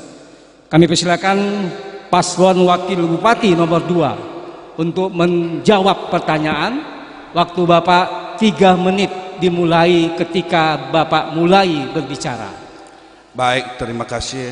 Cukup luar biasa pertanyaan dari calon wakil bupati paslon 1. Saya perlu jelaskan di sini, Pak. Kami bersama dengan Pak Hilarius Duha dan Sujarno Lodoro memimpin 2015 dengan misi atau visi dengan semboyan melayani jujur dan sederhana. Saya harus mengakui bahwa di kami itu ada kejujuran, harus saya jujur. Kalau berhasil saya katakan berhasil, Pak. Tapi kalau nggak berhasil saya juga harus mengatakan tidak berhasil. Jadi itulah realitanya hari ini, kita dituntut sebuah kejujuran kepada publik, kepada masyarakat. Apa yang sudah kita lakukan, apa yang kita sudah berikan kepada masyarakat, apakah itu mendapatkan dampak yang positif, mendapatkan dampak yang lebih baik, mendapatkan peningkatan perekonomian, meningkatkan kesejahteraan masyarakat, kita harus jujur. Jangan karena kita hanya sekedar mencari simpati kepada masyarakat, tapi kita melakukan pembohongan-pembohongan publik bahwa itu berhasil. Ya, karena hari ini kita dituntut ya kejujuran itu. Ini kita apresiasi pertanyaan itu bahwa bagaimana kejujuran Bapak. Saya jujur bahwa itu programnya gagal. Kalau nggak gagal, kenapa nggak diteruskan, Pak? Kalau berhasil, kenapa nggak dikembangkan? Jadi itu realitanya yang ada, Bapak Ibu. Tapi kalau ditanya kepada saya, bagaimana cara memberikan program unggulan dengan pembukaan lahan itu, saya katakan bahwa ya kita harus merencanakan dari hulu ke hilir, ya, dari perencanaan, pengelolaan, pembukaan lahan, pemupukan, konsultannya, penyuluhannya, dan pasarnya. Kita nggak boleh setengah-setengah. Kalau kita hanya sekedar memberikan bibitnya belum tentu sesuai dengan kondisi tanahnya, sehingga buahnya kerdil. Saya buktikan sendiri, saya udah tanam 2 kali, Pak, karena bibitnya tidak sesuai dengan lahannya, apa yang diadakan oleh pemerintah daerah, sehingga gagal, Pak. Ini realita, saya nggak bohong. Saya melakukan pembukaan lahan itu adalah 15 juta, tapi terima hasilnya hanya 2,5 juta, Pak. Ya, memang bibitnya saya pakai itu. Ya, saya pakai bibit, tapi itulah karena perencanaan yang kurang pas. Tapi saya katakan tadi, ini kita kita rencanakan dari hilir ke hulunya, ya, dari ujung pakalnya kemana pembuangannya, ya, bagaimana pengelolaannya yang benar, bagaimana bibitnya yang benar, bagaimana pemupukan yang benar, bagaimana juga pasarnya, ya, sehingga masyarakat itu tidak kewalahan ketika buahnya atau hasilnya ada. Siapa penampungnya? Ini kan kadang-kadang masyarakat juga kebingungan setelah ada hasil tapi tidak ada tempat penampungan, tidak ada jaminan bahwa harga itu akan stabil. Ini yang sebenarnya harus kita rencanakan, Pak. Ya, mudah-mudahan nanti ini bisa kita laksanakan, Pak. Terima kasih, waktu Bapak habis. Kami persilakan paslon wakil bupati nomor 1 untuk menanggapi jawaban paslon wakil bupati nomor urut 2. Oke, terima kasih. Apa yang saya sampaikan tadi, bahwa seorang pemimpin yang jujur mengakui kegagalannya, itu yang bagus. Kami paslon 1 bukan menurut hasil survei. Kita jelas di sini ada hasil daripada statistik. Peningkatan masalah pertanian jagung ini. Kalau saudara mengakui kegagalan, ini ada satu lembaga resmi yang mengakui bahwa ada kemajuan di Nia Selatan dan telah dinikmati oleh Nia Selatan.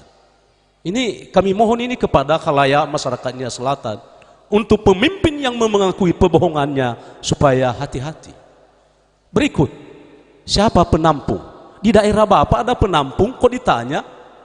Si Edison Halawa itu penampung, Pak. Dia suplai ke Nias Utara, Pak, ke Nias Barat.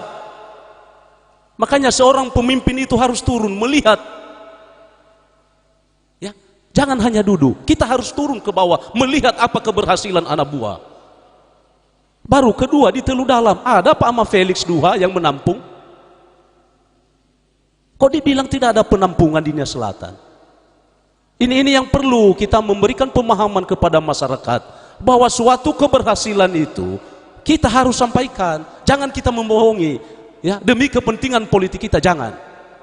Ya, ini saya garis bawahi pada pertemuan ini. Kalau ada niat hati baik sebagai warga Nia Selatan, ayo mari kita membangun.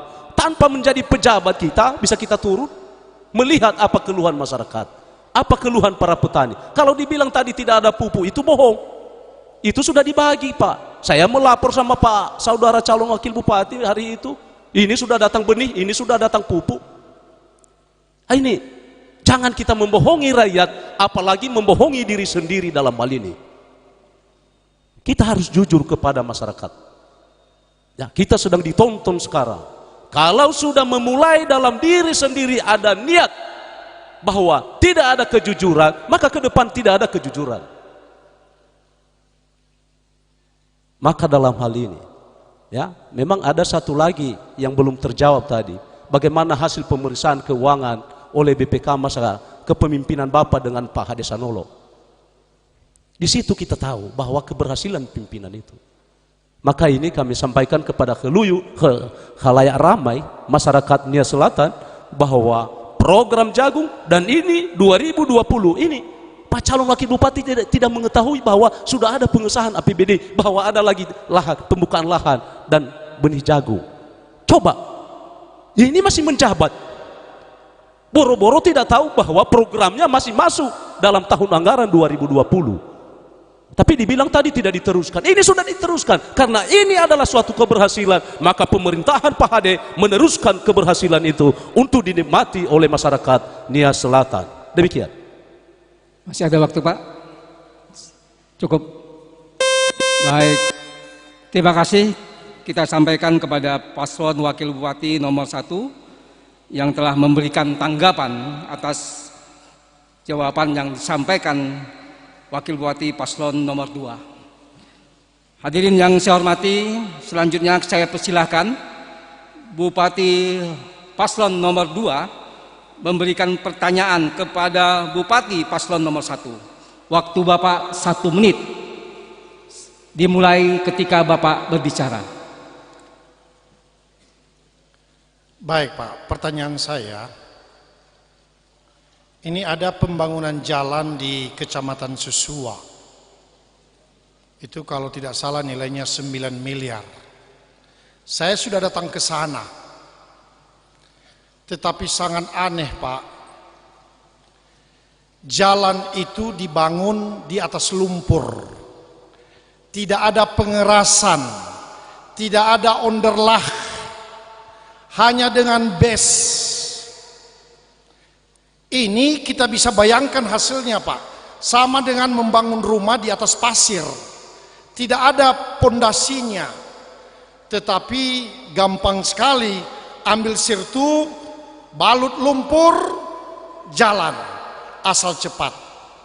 Saya yakin ini ada hubungannya dengan dinas PU yang jurusannya pariwisata.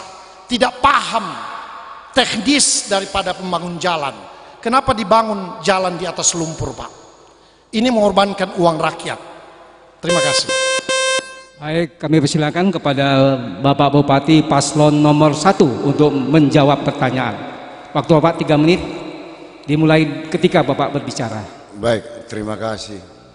Saya tidak tahu, yang tidak ngerti Kadis PU atau paslon nomor 2 ini.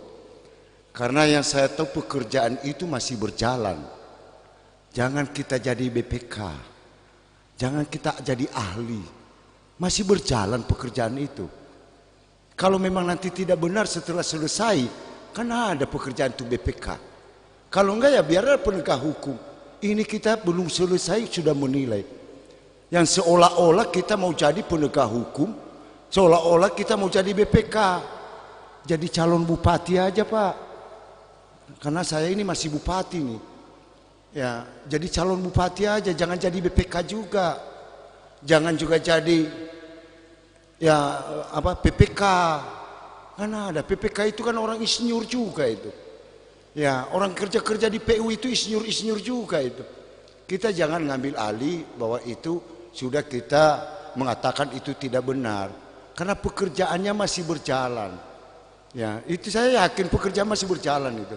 Sampai sekarang belum selesai. Tiba-tiba kita katakan bahwa sebenarnya kita sudah bersyukurlah. Masyarakat sesuai itu bersyukur sudah diberikan jalan seperti itu. Ya, sebelum-sebelumnya belum pernah mereka mendapatkan jalan seperti itu.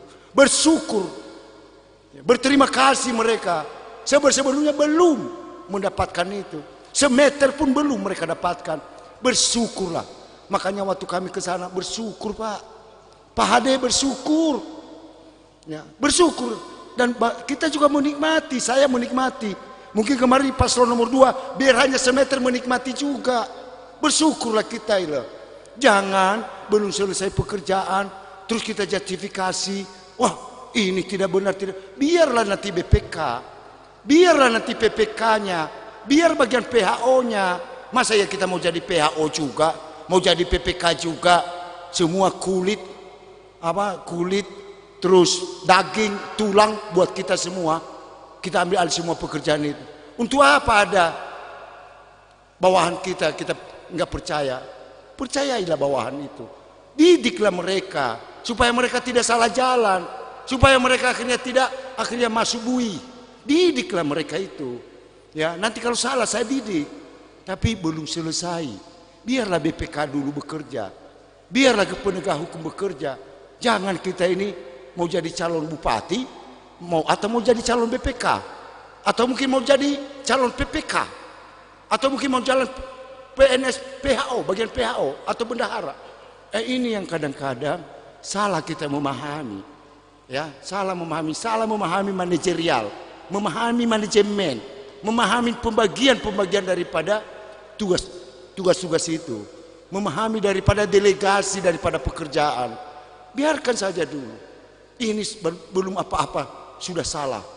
Nanti kalau sudah ini, biarlah kalau dia salah masuk penjara itu.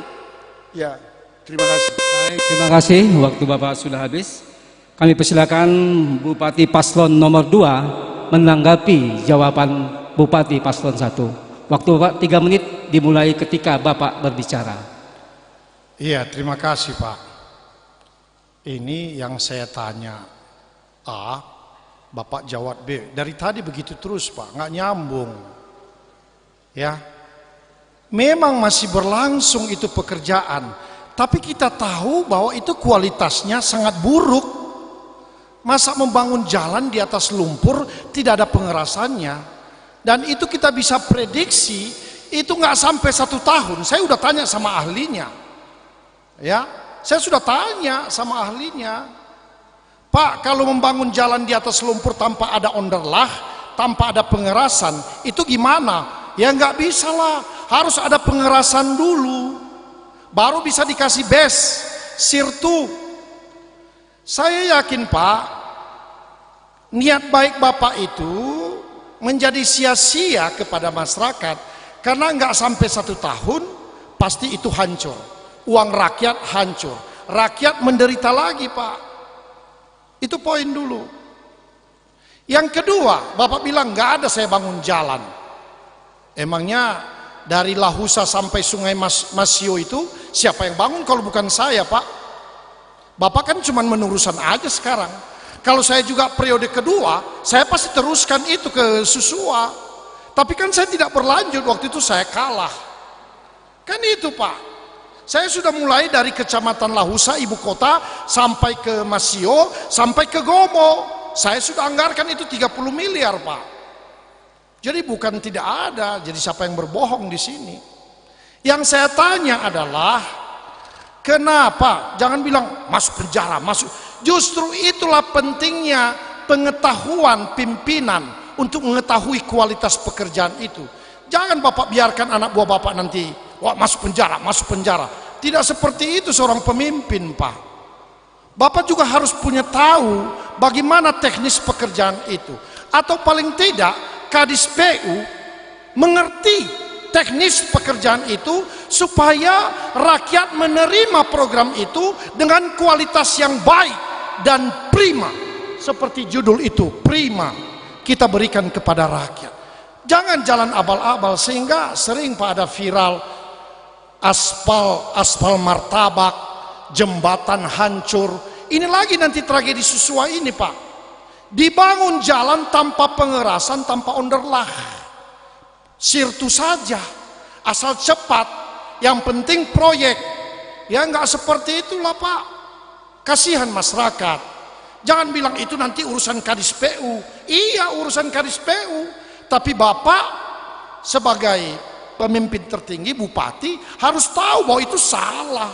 Itu makanya sebaiknya Kadis PU itu yang mengerti teknik, bukan jurusan pariwisata. Seharusnya orang yang ahli di bidang jalan. Ini bahayanya Pak.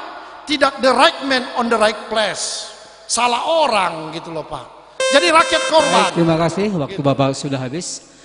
Hadirin yang saya hormati, mari kita berikan aplaus untuk pasangan Bupati, Wakil Bupati nomor urut 1 dan Wakil Bupati dan Wakil Bupati pas nomor urut 2. Baik, para hadirin pemirsa pendengar RRI dimanapun Anda berada, kita telah melalui segmen keempat lanjutan, di mana tadi kita mempersilahkan masing-masing paslon untuk memberikan pertanyaan, jawaban, dan tanggapan. Kita akan memasuki segmen yang kelima, segmen closing statement, di mana nanti masing-masing calon bupati dan wakil bupati nomor 1 dan bupati, wakil bupati nomor 2 akan memberikan pernyataan penutup. Tetaplah bersama kami di acara debat terbuka calon bupati, wakil bupati Nias Selatan tahun 2020. Para hadirin, pemirsa dan pendengar RRI dimanapun Anda berada, masih dalam debat calon bupati dan wakil bupati Nias Selatan tahun 2020. Kini tibalah saatnya memasuki segmen terakhir, yaitu segmen kelima, yaitu masing-masing paslon calon bupati dan wakil bupati menyampaikan pernyataan penutup. Waktu memberikan pernyataan penutup masing-masing 3 menit. Dalam hal ini saya akan sampaikan bahwa pernyataan penutup ini akan memberikan sebuah motivasi kepada para pendukung untuk akan memilih secara pasti. Baik, untuk closing statement yang pertama, saya berikan waktu kepada calon bupati, wakil bupati paslon 1. Waktu Bapak 3 menit, dimulai dari ketika Bapak berbicara. Dipersilakan. Saya. Baik, terima kasih.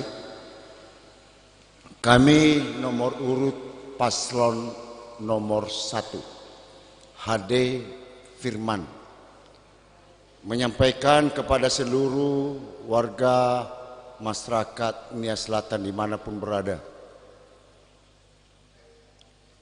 harus pintar di dalam hal memilih pimpinannya, harus berpikir secara intelektual di dalam hal memimpin pimpinannya. Kalau kami sebagai paslon nomor urut 1 melakukan pengelolaan pemerintahan yang baik dan benar, tentu kami mohon dukung, dan demi menyelamatkan Nias Selatan maju, masyarakat sejahtera. Terima kasih. Masih ada waktu Pak, 2 menit lagi. Terima kasih, saya sambung. Kami dari paslon 1 HD Firman menghimbau kepada seluruh masyarakat Kabupaten Nias Selatan, jangan lupa memilih pemimpin yang jernih berpikir, yang intelektual, dan memang punya hati kepada masyarakat, tidak berbohong. Maka pilih HD Firman nomor urut 1 yang tidak ada beban masa lalu.